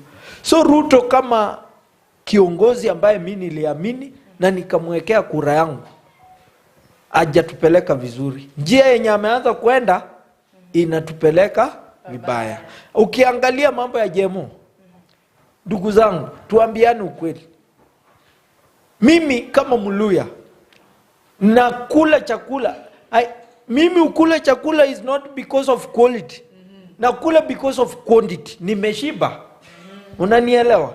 Mluya sasa niambie alete hiyo jemo. Ni watu gani anakula na anaua? Si ni Mluya. Juu Mluya paka akule ugali sahani kubwa ndio atosheke. Yeah. Mimi kama Mluya lazima nikule ugali vizuri. Sasa niambie nikule leo. Unajua mzungu yeye ukula balanced diet. Atakula kandizi kidogo, akule nini kidogo, akule kitu kidogo. Mimi nataka nakula once maybe per day. Nikule korogoro moja. Sasa hiyo ugali. And then hiyo ni chemical ngapi nimeweka kwa mwili? Mingi sana. And then ukipata saa hii the way we are talking now. Ukipata kanza hii Kenya, unaambiwa tuna mtu my neighbor alikuwa na kanza ya nini? Ya shingo. Imagine alikufa because ana nini? Matibabu anaambiwa aende South Africa. South Africa na yeye hana pesa.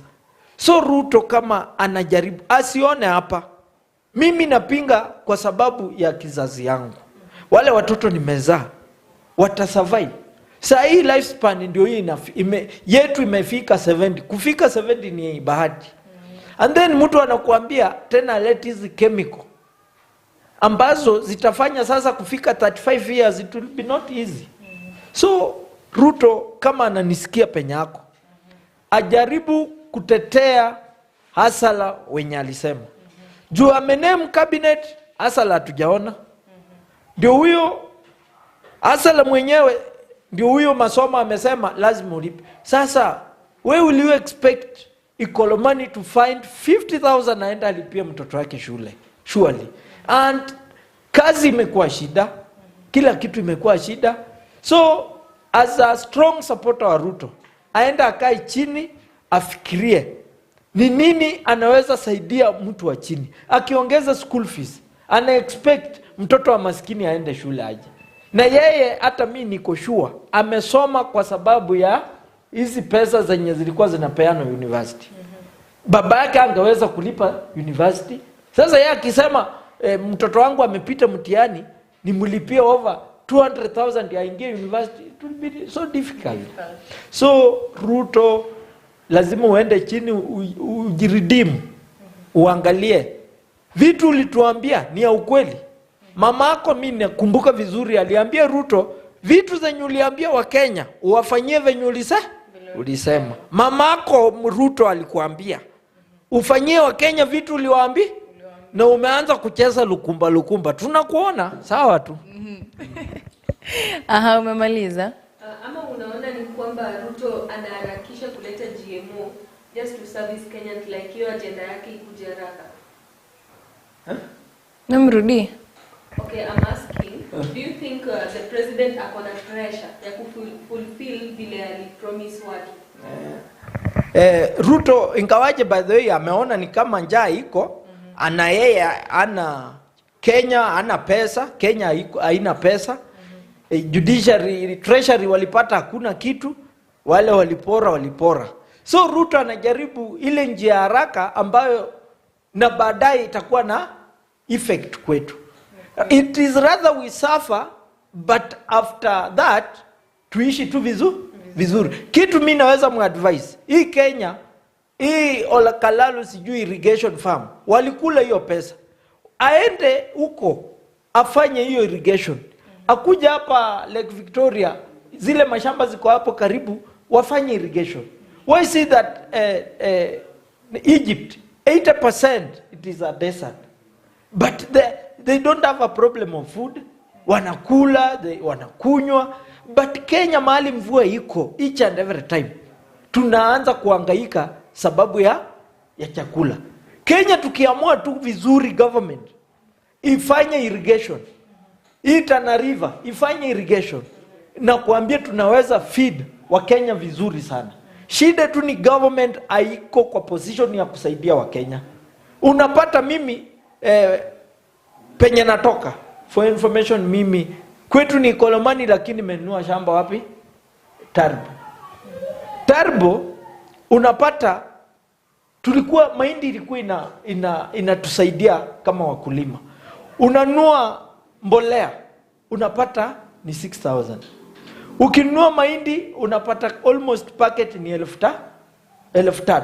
Ukicombine hiyo na ucombine pesa yenye watu wametumika kwa shamba, you are going at a loss. Na ndio nataka kuambia Ruto, watu wa kwao, Ruto is just like my neighbor. Watu wa Singishu na Trans Nzoia tunaumia kwa sababu unaweza amua sasa umevuna mahindi yako, ukienda cereal board unaambiwa unakaa line, baadaye unaambiwa ndio sasa unafika wapime, wanakuambia mahindi yako iko na moisture. Sasa urudi na mahindi nyumbani tena uanze kuanika. So hiyo ndio shida iko Kenya. And then Ruto ajaribu sahi kwetu tumevuna, aenda anunue mahindi huko kwanza, ndio aanze kuimport mahindi kuleta Kenya. Make sure farmers ambao wako ndani ya Kenya are they satisfied. Kama amehakisha hakuna kitu iko bending mahali, that's when ataleta vitu zenye analeta. Lakini akiamua kuleta GMO, sasa GMO na sisi wale watu tuko huko tutakufa njaa. That's what they did kumaliza mumias. Juu wana import sukari. I don't know by that time Ruto alikuwa Minister for Agriculture. I don't know kama alihusika juu walianza kuimport that time. That's why unapata sukari ya mumiasi inakaa huko. Wengine wakaleta makaratasi ya mumiasi wana print and then wana import sukari wanaweka kwa karatasi ya mumiasi. Ndio maana unapata Waluya sijui tutatorokea wapi. Juzi Ruto amekuwa akitembea anafufua mumiasi. Unafufua mumiasi na mashini ilikuwa ya 19th century. Hiyo mashini inaweza fanya this time. Lazima atoe the old machine, alete machine mpya, the new machine. That's when atakuwa amesaidia Muluya. Sijui kama David yako huko tu ni kukaa na kukula, I don't understand. Aambie Ruto akitaka kusaidia watu wa Western, make sure machine ya mumias imetolewa. Hiyo ilikuwa ya 19th century. Alete new machines ziko kwa market sahi. That's when tutakuwa maisha mzuri katika western part of Kenya. Nakwambia ni wewe na Zeketi tu na nikusikize. Politics iko kwa damu. So it has just been great and it has always been amazing. Ilikuwa mambo na siasa. So hadi wakati mwingine, kwa herini. Politics is always a dirty game, but who are we here in Mutembei TV station nambari 1 ambao tunazidi kuwaletea mambo na siasa each and every day. Na leo nina fursa tena safi sana kuzungumza na the speaker wa Jakaranda, bunge la Mwananchi. Karibu ndani ya Mutembei TV and just feel most welcomed. Naona umejiseti na makoti, kulinyesha pale ama nini? Kuko sawa. Kuko sawa. Anataka sasa but uko sawa. Nataka basi uambie watu pale nje unaitwa nani? Kwa majina anaitwa Wilson Obiero na mimi ndiye speaker bunge la wananchi la Jakaranda grounds. Yes. Asante. Na ulijipata vipi pale Jakaranda grounds as a speaker? Okay. Kwanza, before I was elected as a speaker, I was just but a member of bunge la wananchi. And the normal standards of bunge la wananchi, it's a voluntary point. It's a voluntary point where individuals come together to discuss issues regarding or relating to the governance of the day or the regime of the day. That is either from the economic points, social points, and maybe some other issues that could also emerge within the course of discussion. So it's a voluntary point. I found myself there on voluntary grounds.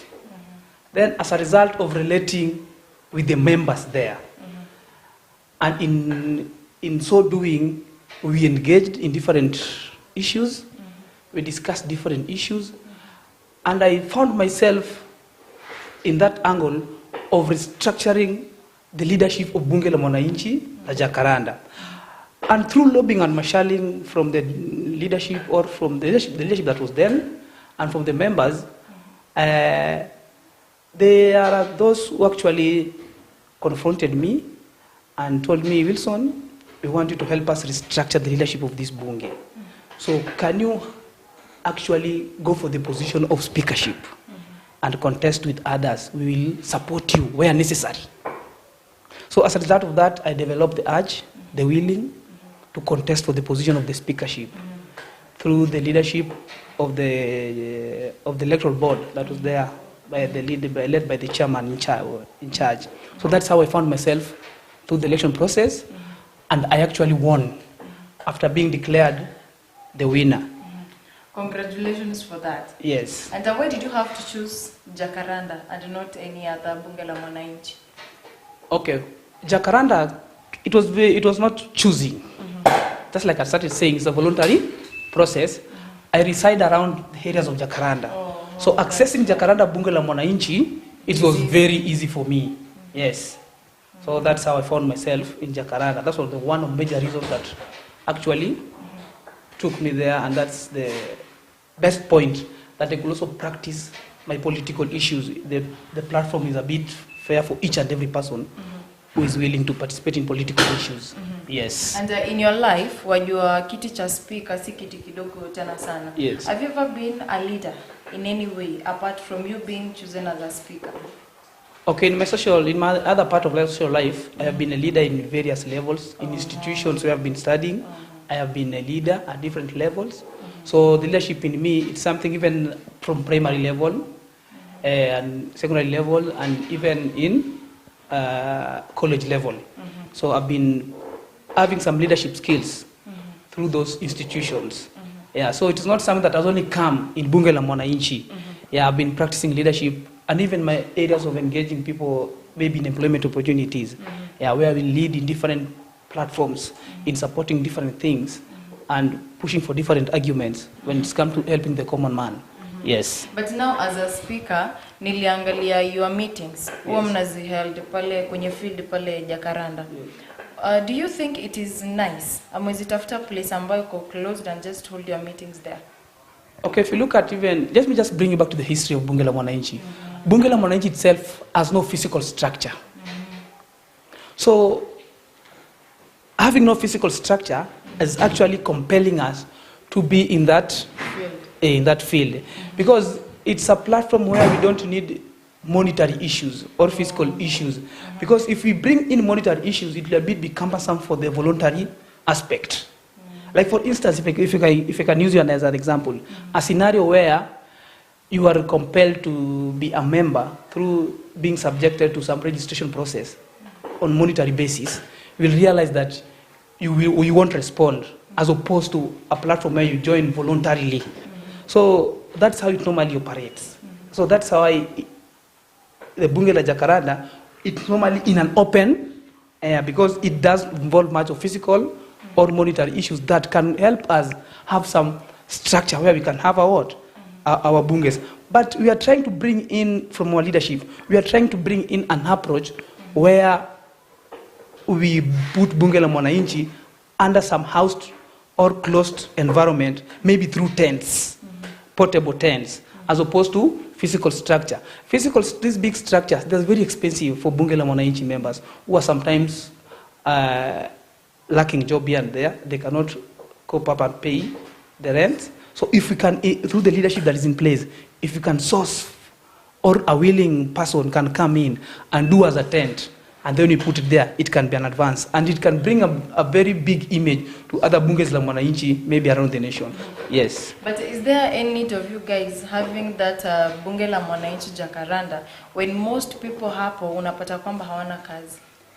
Yes. Good number. It is true. Good number. Hawana kazi. But you'll also note that we should not question the issue of not having kazi, but we should also question the issue of what is also the government doing to make those people have kazi. In as much as we say that we don't have kazi, but the government knows that there are people who are unemployed. We, the Bunge la Mwananchi, are only to push our arguments. Yes, we don't have kazi. We only to push the government. And that is the sole purpose why Bunge la Mwananchi was created. In early 1990s, it was to push the government on its issues to help the common man. Yeah. So in as much as a good number lacks employment, but we are urging the government to look for avenues where we can have these people employed. The Bunge la Mwananchi itself might not have sufficient avenues, but what it can do, it can only push the agenda through the medias that are available, or through other platforms, maybe religious organization, civil organization, faith-based institutions, and many more that could emerge, so that we can press and make sure, in as much as we are in Bunge la Mwananchi, can we also help people get employed or jobs. Yes. And as a speaker, this seat ambayo umepewa imekuwa affect positively ama negatively? I would say the seat is not affecting me in any way, but the seat is building me to the higher scale. Wow. Yeah. So practicing and leading such a brains, there are brains there. There are wise men and women in those bunges. Leading those people is not an easy journey. Sometimes they disagree. They could also fight. You need to bring that harmony between them. You need to bring that unity between them. Let me just bring you back to the election that we just concluded a few days ago. There was a disagreement. How do you need to work it out in a way that both parties are agreeing? Those who are disagreeing and those who are agreeing with the process. How do you need to work it out? Those brains, how do you need to bring them? But that is the duty of the speaker. Sure. So all these are surrounding what? The speakership. So those are the areas that the speaker also works on. Yes. And you said that Bunge la Mwananchi ilianza lini? Bunge la Mwananchi in Kenya started in early 1990s. 1990s. Yes. So and right now tuko 2022. 2022. Yes. So since that time ni miaka mingi ambayo tumepita hapa katikati. And so are you guys still pushing? Juu umesema kwamba sisi 1990 bado mna push about job opportunities, and we still tuko 2022. Bado is your work, will it be just pushing, just keep pushing, but hakuna any action? I want to give you I want to bring your argument in a different angle. If you look at the early 90s, there was what we call as one-party state.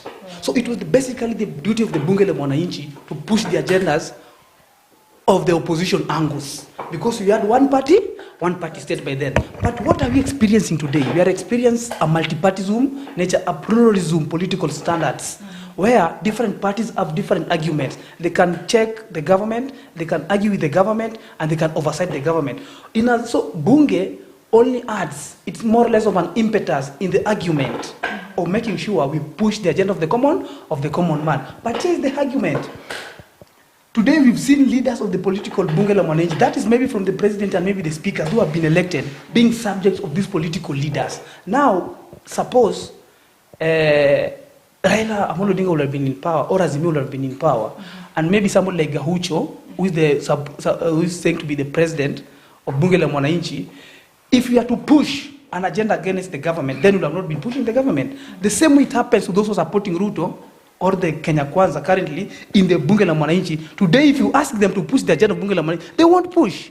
So that is now the difference. So we are out here as Bunge la Mwananchi to create that difference by saying that in as much as we are in the multi-party era, but with the Bunge la Mwananchi should be in the forefront, making sure that whatever government does wrong is pointed out, or it is singled out, so that we can find corrections, so that we can find proper solutions to the problems of Bunge la Mwananchi, as opposed to a scenario, a leader of Bunge la Mwananchi becoming a subject, a political subject of a political supremo, becoming a subject of political leader. That's where we get it wrong.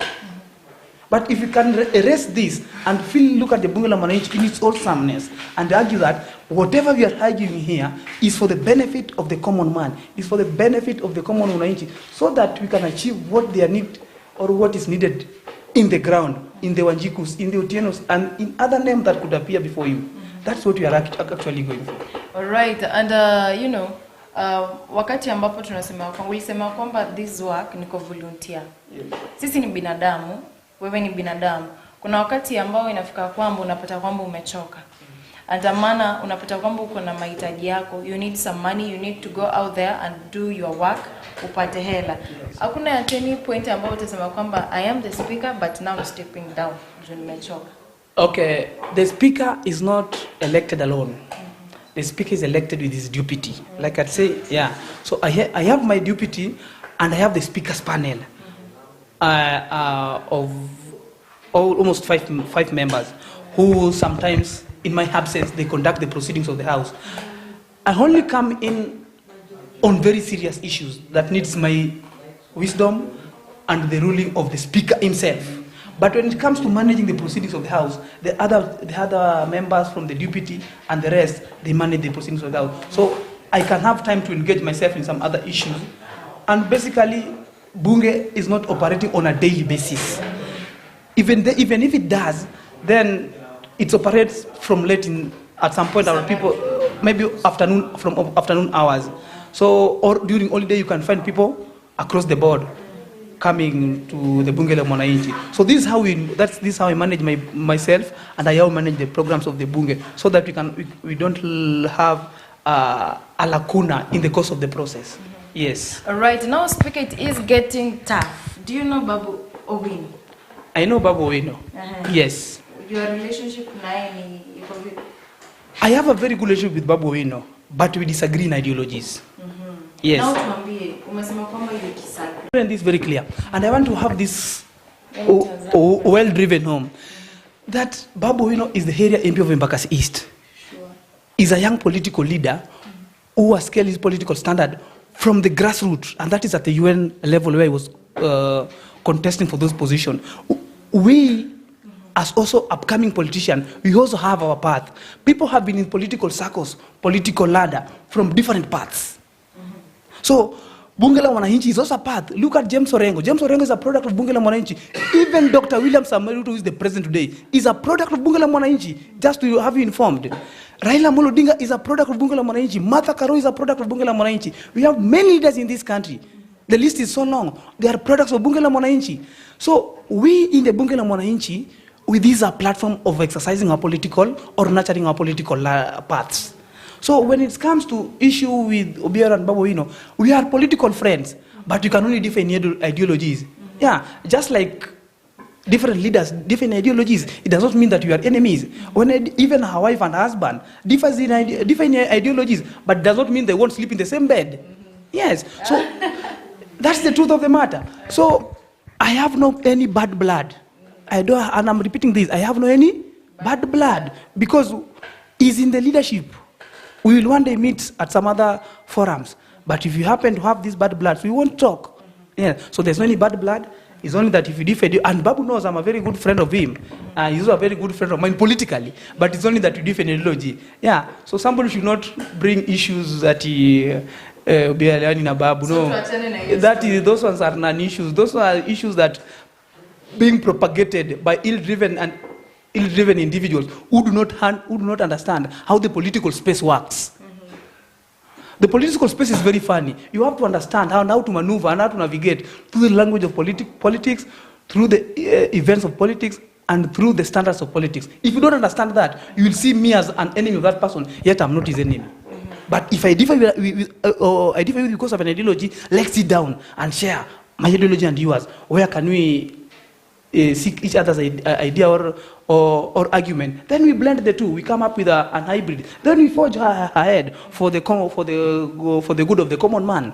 Yes. All right. So we close that. There is no any issue in that case. That is a case. And if you happen to meet Babu, if you happen to have him in your interview here, because I know he is one of those guys or leaders who normally appreciate his own time to visit such media houses for further discussion with the community or to engage the audience of the community, please just tell him. We hosted Bureau here sometimes back as the speaker of Bunge la Mwananchi. He's a very friendly young man who is even willing to discuss issues with you regarding the Bunge Mwananchi, regarding the common man in Embakasis, and some other vibrant issues in the political outfit and the political angles and the spheres. That's what it is. Yes. All right, now we're winding up. Na tukiingia kwenye your role pale kwenye Bunge la Mwananchi. Can you just tell us how you work things out? Kama tukianza na the president, wakati tunasema kwamba you give them time to talk. So the president pia yeye unampatia 5 minutes, 2 minutes, ama yeye unamwachilia tu? Okay. The Bunge itself, the way it operates, it's at standing orders. So there are times the president can communicate on official issues regarding the Bunge. That one he will have his space. But there are times that he may will, or he'll be having a willing to contribute on the motions of the day as a member of Bunge. So there are different scenarios that president comes on the platform or on board. So if he comes on board on those scenarios, he will communicate with the speaker on what is likely to happen. So I will communicate with the membership or with the entire house that the president has the following communication. Once he is done, then that is it. So there is no specific time allocated for him. It's only the message determines the limit of time that he takes. Yes. All right, now talking about what is happening currently in Kenya. Yes. The CDF, actually it is everywhere in media.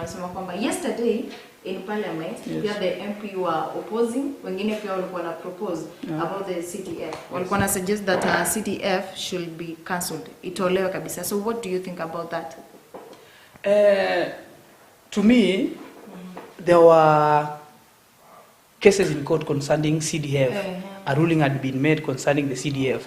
But let us look at the social impact of CDF in the community.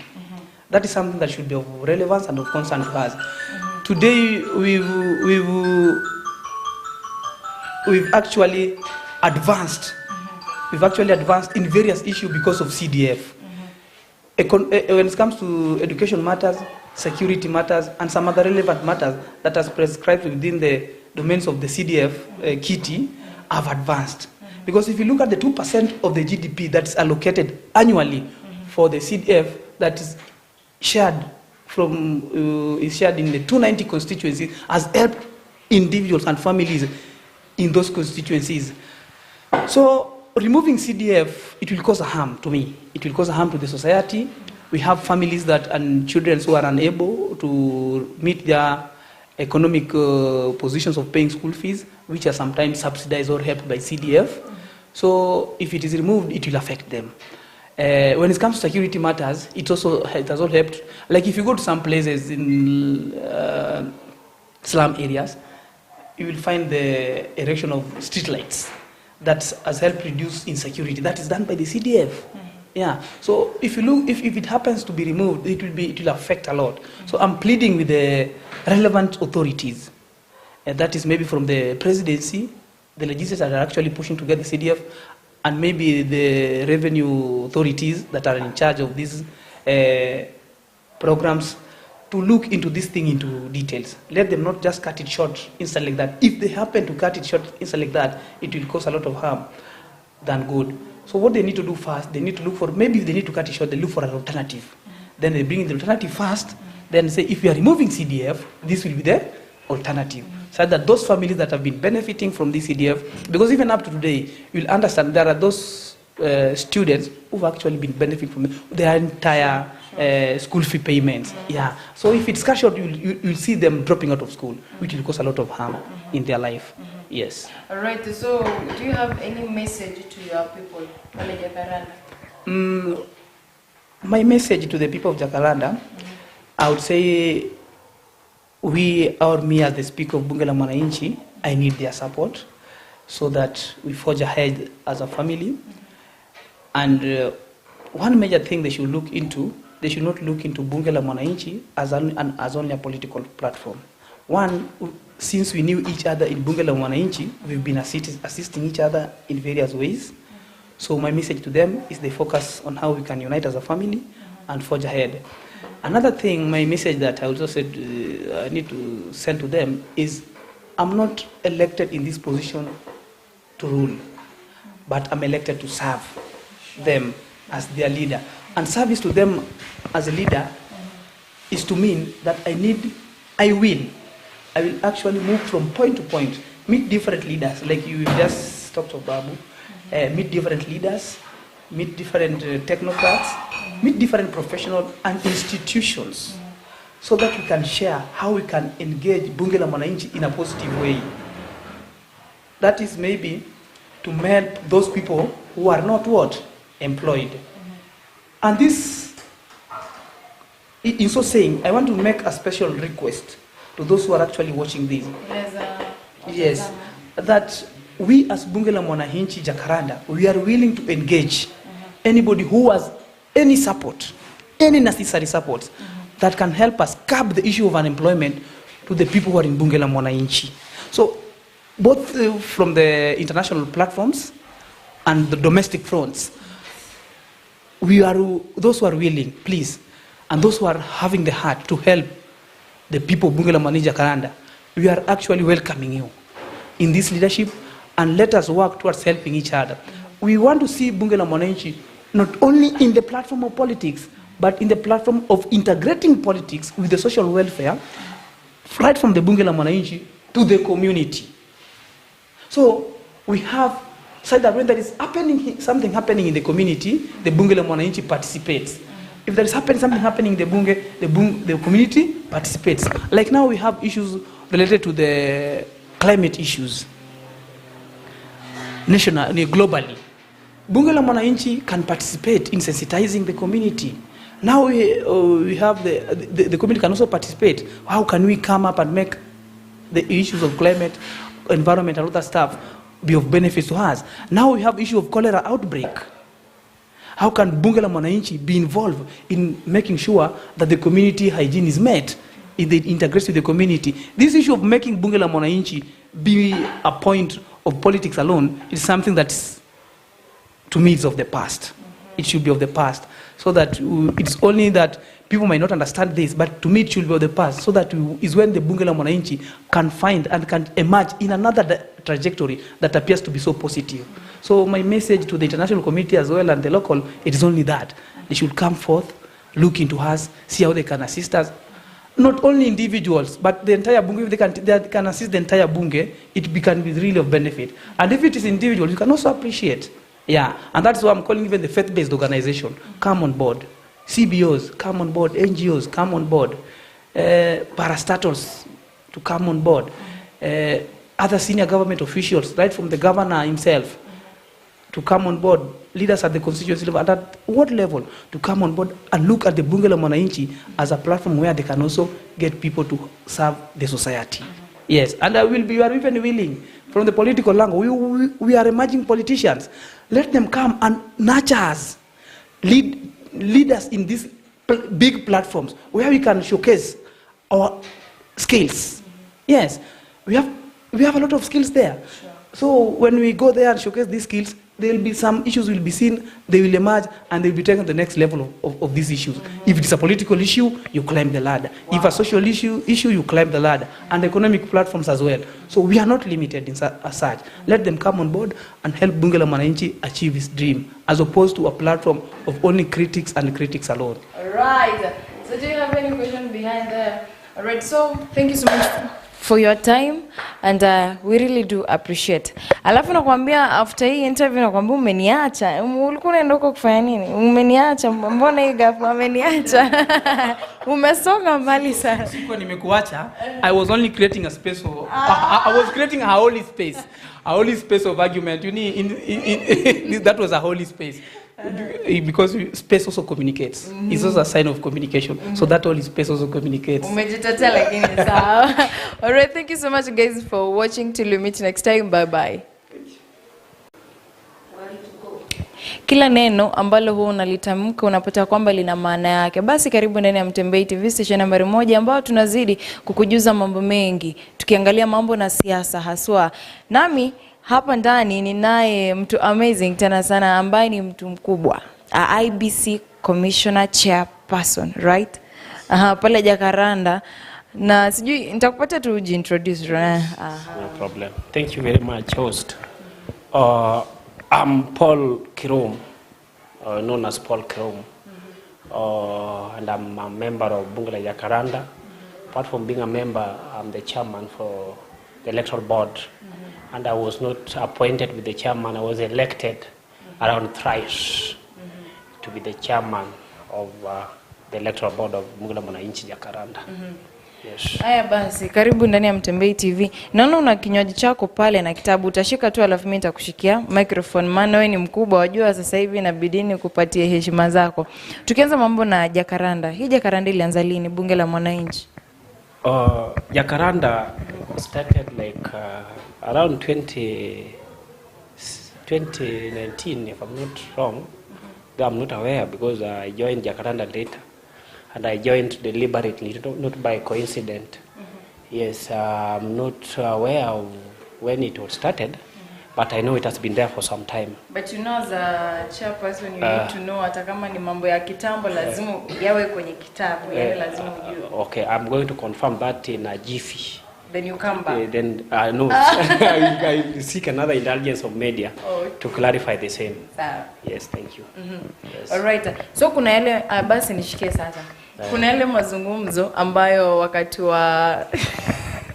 wakati wa election tuliona kwamba kulikuwa na vita.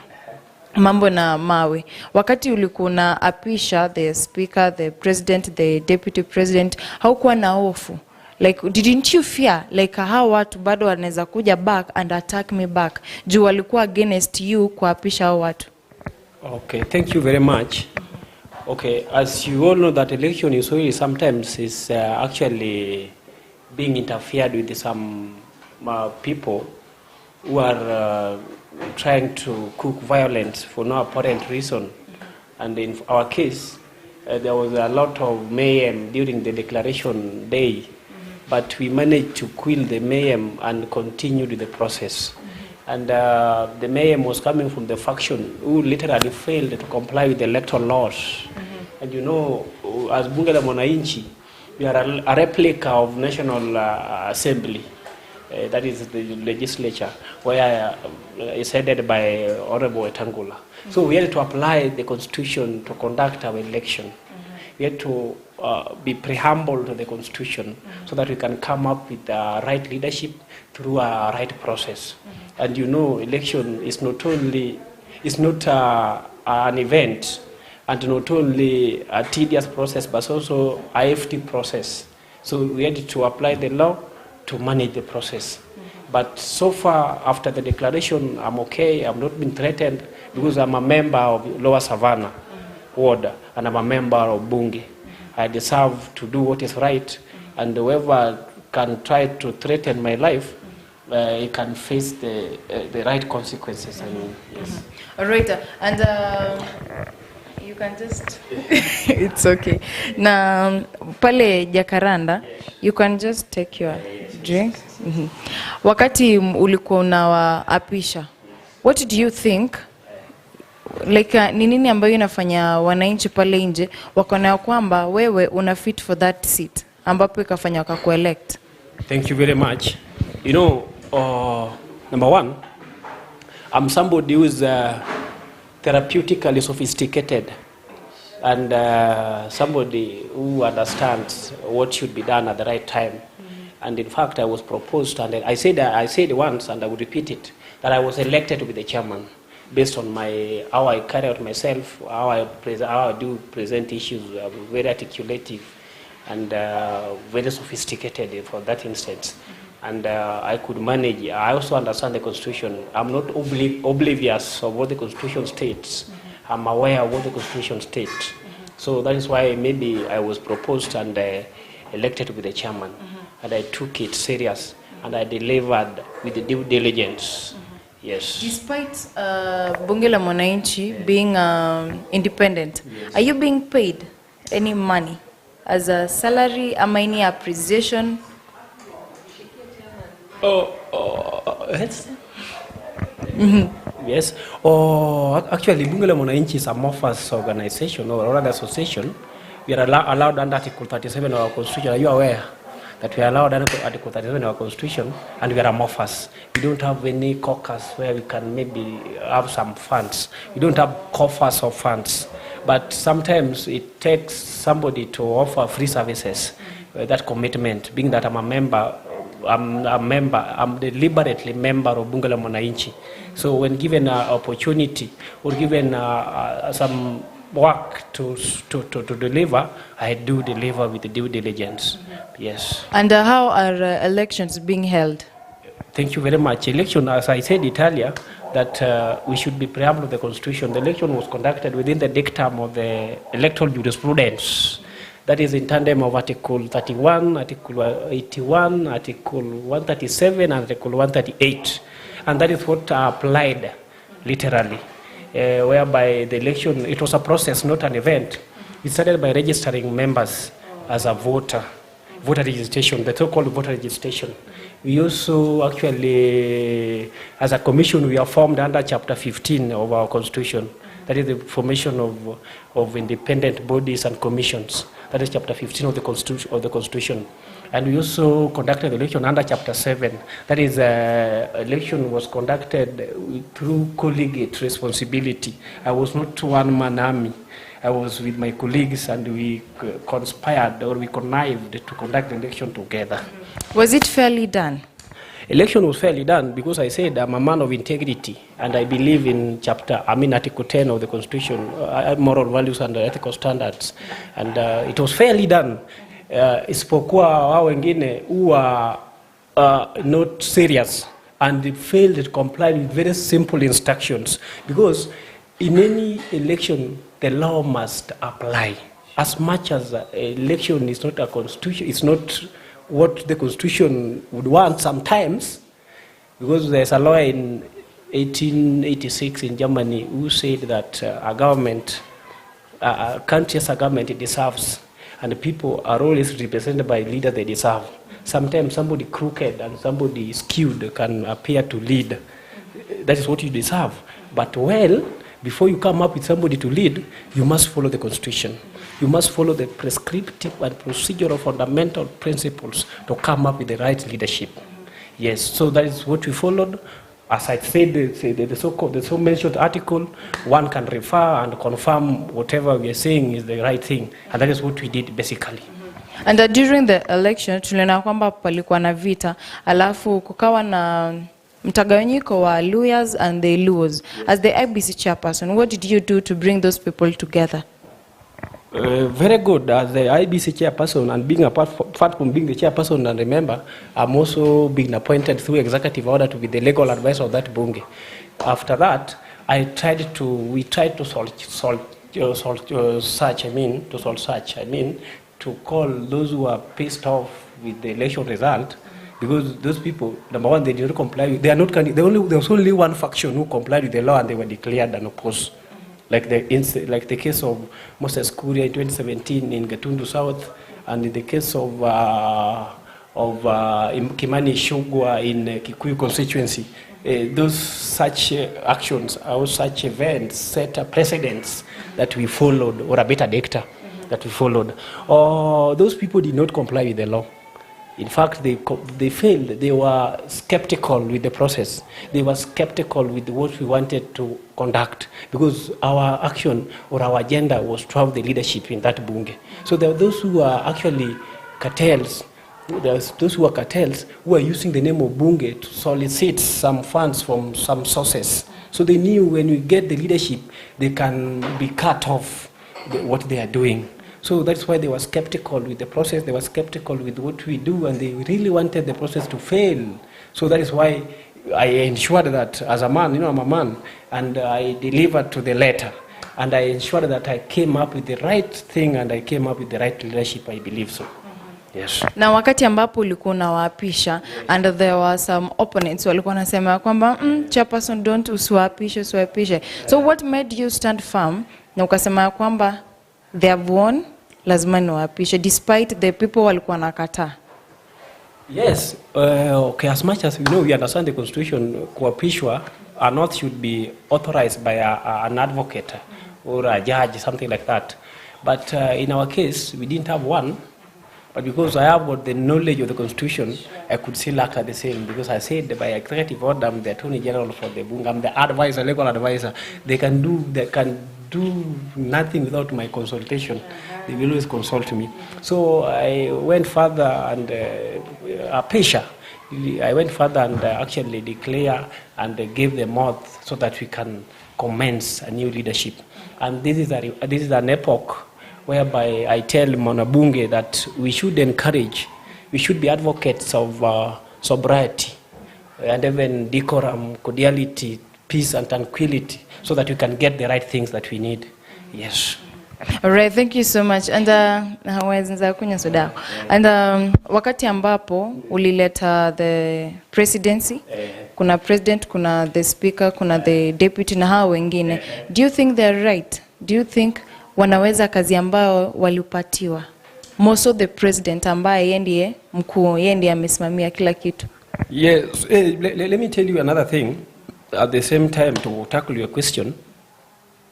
Those who are reacting negatively towards our declaration were those who were in the race, but they sensed defeat in prior. They knew the president in position today was a threat to them, and they could not manage to defeat the president in place. So it means this president had got support. People always were already believed in this leadership.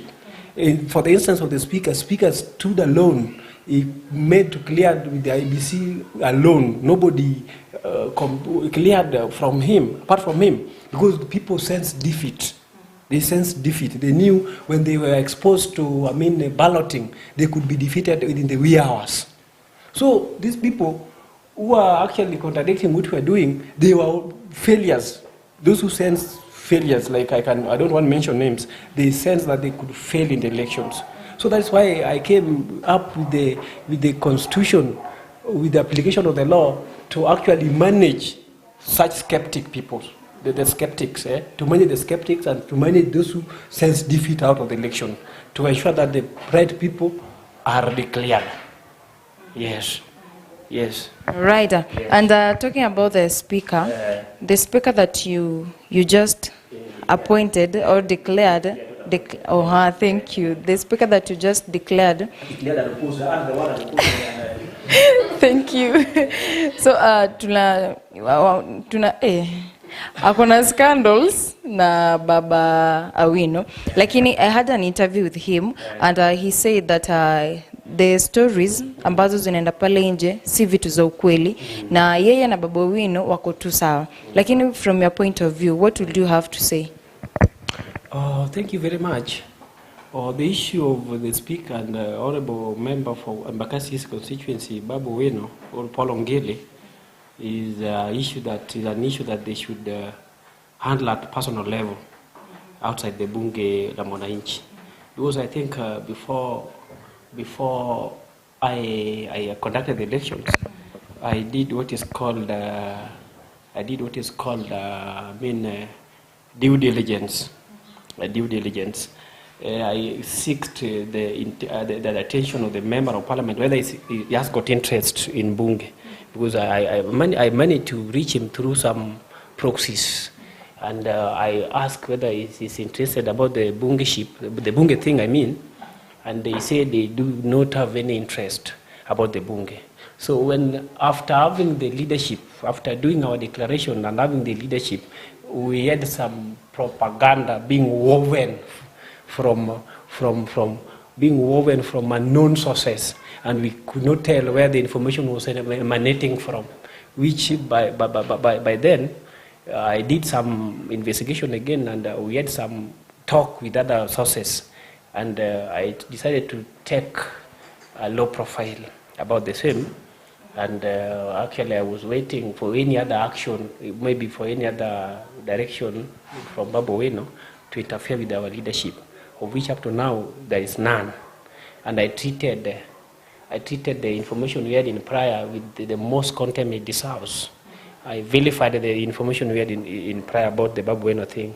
So I'm just asking the Babu Owino whether we can meet him or we can have a talk with him, just to support us as a leader. He's our leader. Yeah, sure. Let us avoid parochial politics, especially matters pertaining Bunge. Let us focus on issue-based politics and embrace each other, because Bunge is a platform where we can actually come up with leaders in tomorrow generation. Because even me tomorrow, I would be somewhere through Bunge la Mwananchi politically, because we know those who have been the children of Bunge la Mwananchi. Because Bunge la Mwananchi started in 1992, and it's one of the factors that contributed to liberation of multi-party democracy. You know what multi-party democracy means? It's where so many political parties compete for power. Because earlier before, Kenyans were choking under the yoke of one-party state. It's through Bunge la Mwananchi, it aggressively changed the shape of politics up to then, like the one which happened in 1789 in France. Yes. All right, and what makes you think that you are fit for the seat of IBC chairperson? I said I'm therapeutically sophisticated and experienced, a man of intellectual comportment, a man who can understand, a man who is flexible, resilient. I'm a choleric man, I'm a fast thinker, I'm an effective influencer, and I can actually participate in decision making when it comes to handling monumental issues that call for extraordinary measures.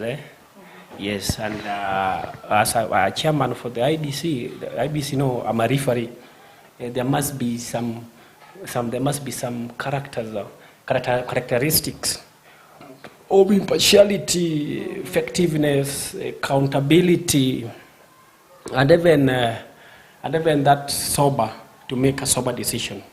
Yes, that is why even the election I conducted was not littered with the profusion of skullduggeries and even fraudulence.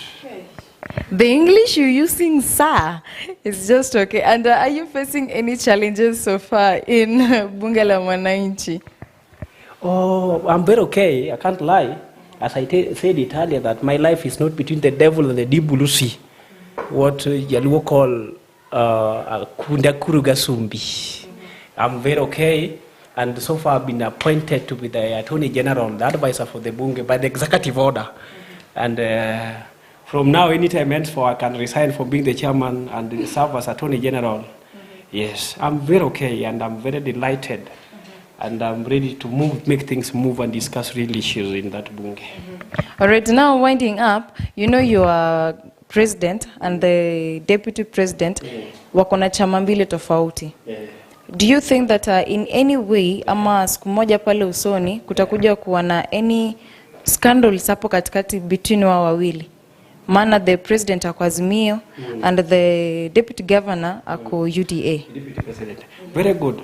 Oh, actually, we discussed such issues, we discussed such issues before we conducted the process of elections.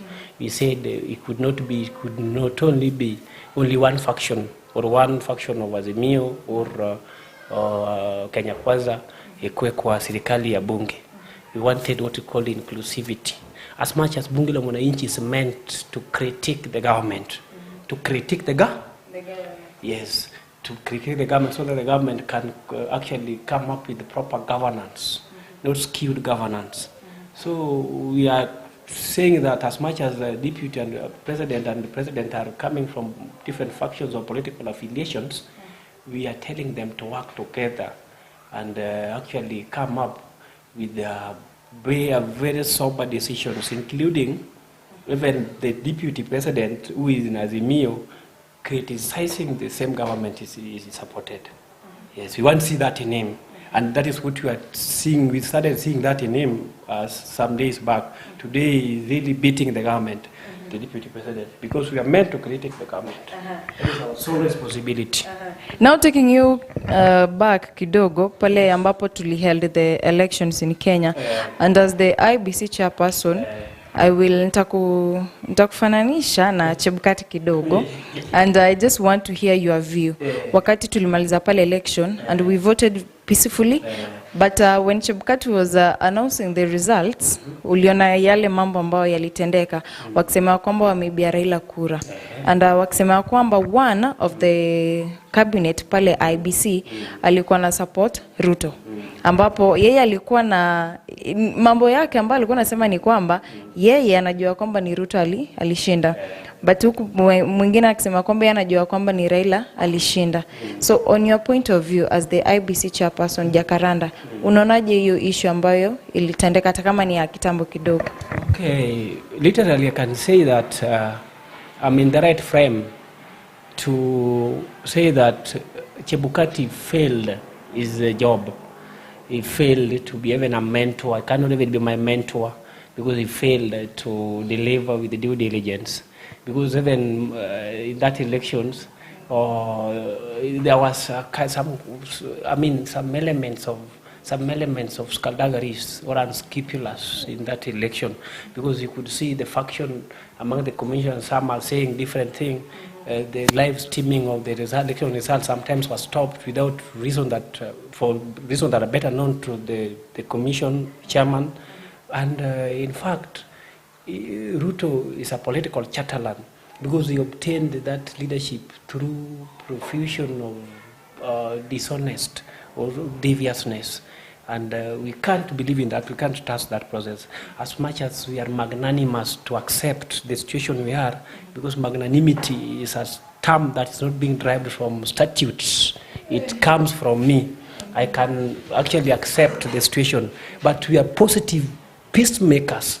It means tunafinyiliwa, tunasikia vibaya sana, but we are keeping calm. But one day, one time,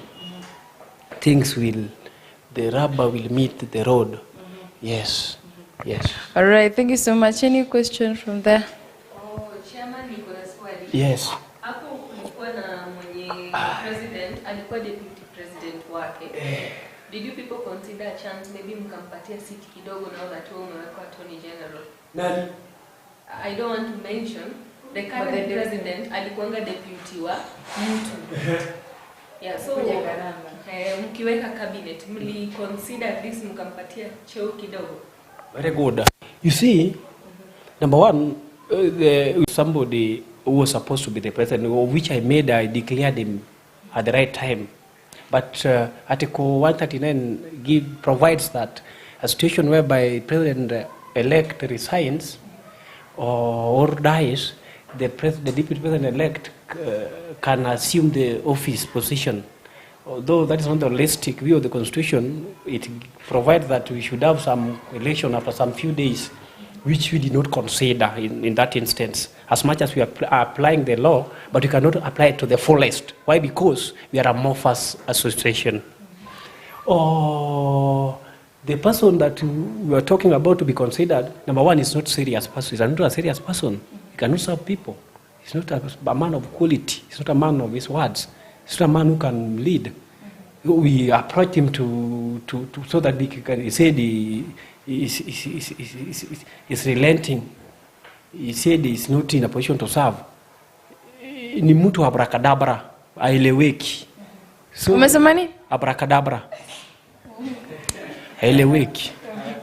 Somebody inconsequential is with a lot of quagmity. So we cannot accept the quagmity situation to be in our new leadership, because this is an epoch whereby sobriety and intellectual comportment supersedes mediocrity and ignorance in our leadership. Nakwambia Luo people will kill us with English. So, Mr. Chairman, you also elected somebody as a deputy speaker. Since speaker anze kufanya kazi, aletwe katika hiyo cheo, hajawahi onekana kwa bunge. And unfortunately, one time nilikuwa naingia bunge na nikakutana naye akiwa anapiga story mahali pengine hapo wanauza mtura. So I fail to understand kama mwenye ana host ama anashika na capture whatever is being said hapo bunge la wananchi. I fail to understand. Could there be something that wenzake walio wamemuita ama yeye ako na ile uoga walio wenzake wamejitenga yeye na amebaki na deputy president? That's why hajakuja. Because still I don't understand the reason why today tumehold the deep state but yeye mwenyewe hayuko. Since he was elected hajaikuja. You as the chairman, what's your own opinion? Thank you very much. That's why I said we should be preamble of the Constitution. We should be preamble, because most of us are oblivious of what the Constitution states, are not aware of what the Constitution states. We don't have time to nurture mediocrity. The best thing we do, the law will apply. In a situation whereby if boycotts, the sittings or boycotts our meetings for some times, we'll be in a position to impeach him and replace him immediately, faster than immediately, not even immediately. Yes. So that applies. The law will apply, because the law is an us, and the law is made for man. Man is not made for law. The law will come in and we shall replace him faster than immediately. Okay, on that vivid day you were swearing in the president, running mate, okay, naweza sema kuna mwenye alikuwa pia anawania kiti ya urais. Alikuwa anarusha pale mawe. President akikupatia wewe kiti ya Attorney General akiweka cabinet yake. Was he considered a position ama a seat ya kulead watu wengine? Yes. Another very good question. The same person who was, in fact, he was somebody who was trying to engage in the elections, but failed to comply with the requirement. Remember, as much as he was disrupting the process, he was somebody peculiar. He was somebody, I could treat him as somebody peculiar in that activity, because he was not one of the candidates. He was not one of the candidates. So we don't even need to negotiate with somebody who was not a candidate at the same time is trying to disrupt the process, including throwing, pelting stones. So we don't have time to negotiate with terrorists. You cannot negotiate with a terrorist. The best thing you can do, or we can consider him as a member of that Bunge, but not as a contender, because he was not one. He's a person of polytechnic thinking. He's being controlled with some remote somewhere. Yes, he's being controlled with some people somewhere. That's why he could not make an independent decision to face the colleague in that arena. So when we need to consider him, but as kama mwanabunge tu, si kama contender, si kama candidate, because he's skewed. Yes. Yeah, so there is one called Manevu. He's been throwing tantrums at the current speaker. Yes. What have you guys done? What have you guys, or how have you guys tackled that issue? Is it that you've called them to come back, or maybe there is a way you people have talked to him so that he should stop attacking the current speaker? Oh, it's good to attack. It's good to attack. But when you attack, what are you attacking about? You are attacking from what perspectives? Already at the Bunge, you have got leadership. Leadership is made there, including the security of Bunge is there. We have managed to come up with the security sector. When it comes as a violent person, we will be dealt with scathingly. We will be dealt with scathingly. And when it comes with attacking on matters of ideologies and opinion, we accept and we shall handle him. But when it comes as a warlord, we shall deal with him scathingly, because we have with the security, Sergeant Atam and all that. So it's high time we embrace sobriety in that Bunge. That's why we need to come up with the law. Currently I'm drafting the constitution. We shall not, because hapo kwa Bunge, tukiongea tunaonekana worldwide.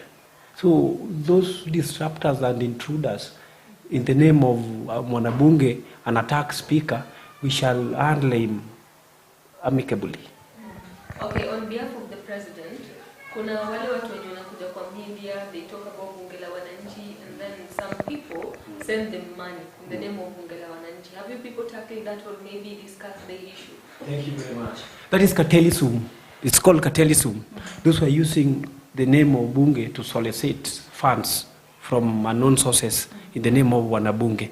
That is why we have come up with the right leadership now.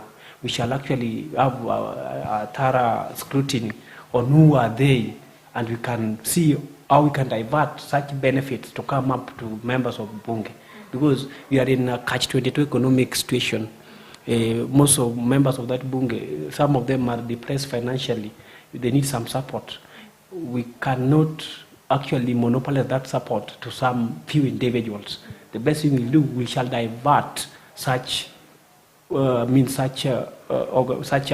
help from getting to an individual to many people. Yes, as new leadership, we shall ensure that we engulf them scathingly. Right. Okay. In my own opinion, you are Azimio supporter or maybe diehard. If Raila could have won the seat, will you guys at Bunge la Jacaranda, could you guys be still opposing the government? Yes. I said we are meant to critique the government. Yes, we are meant to critique the government because Bunge la Mwananchi is meant to critique the government. And remember, power is transient. It's not perpetual. Power moves from one person to another.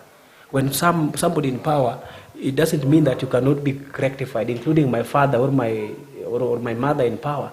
It stands a chance to be criticized. We could still criticize that government of Raila Odinga. Yes. Okay, what are the functions of Attorney General? Attorney General is a legal advisor to a government organization, something like that. It's a legal advisor. You advise the right things to do. You advise on what the role, the purpose of your association, or rather all that. So Attorney General is the legal advisor.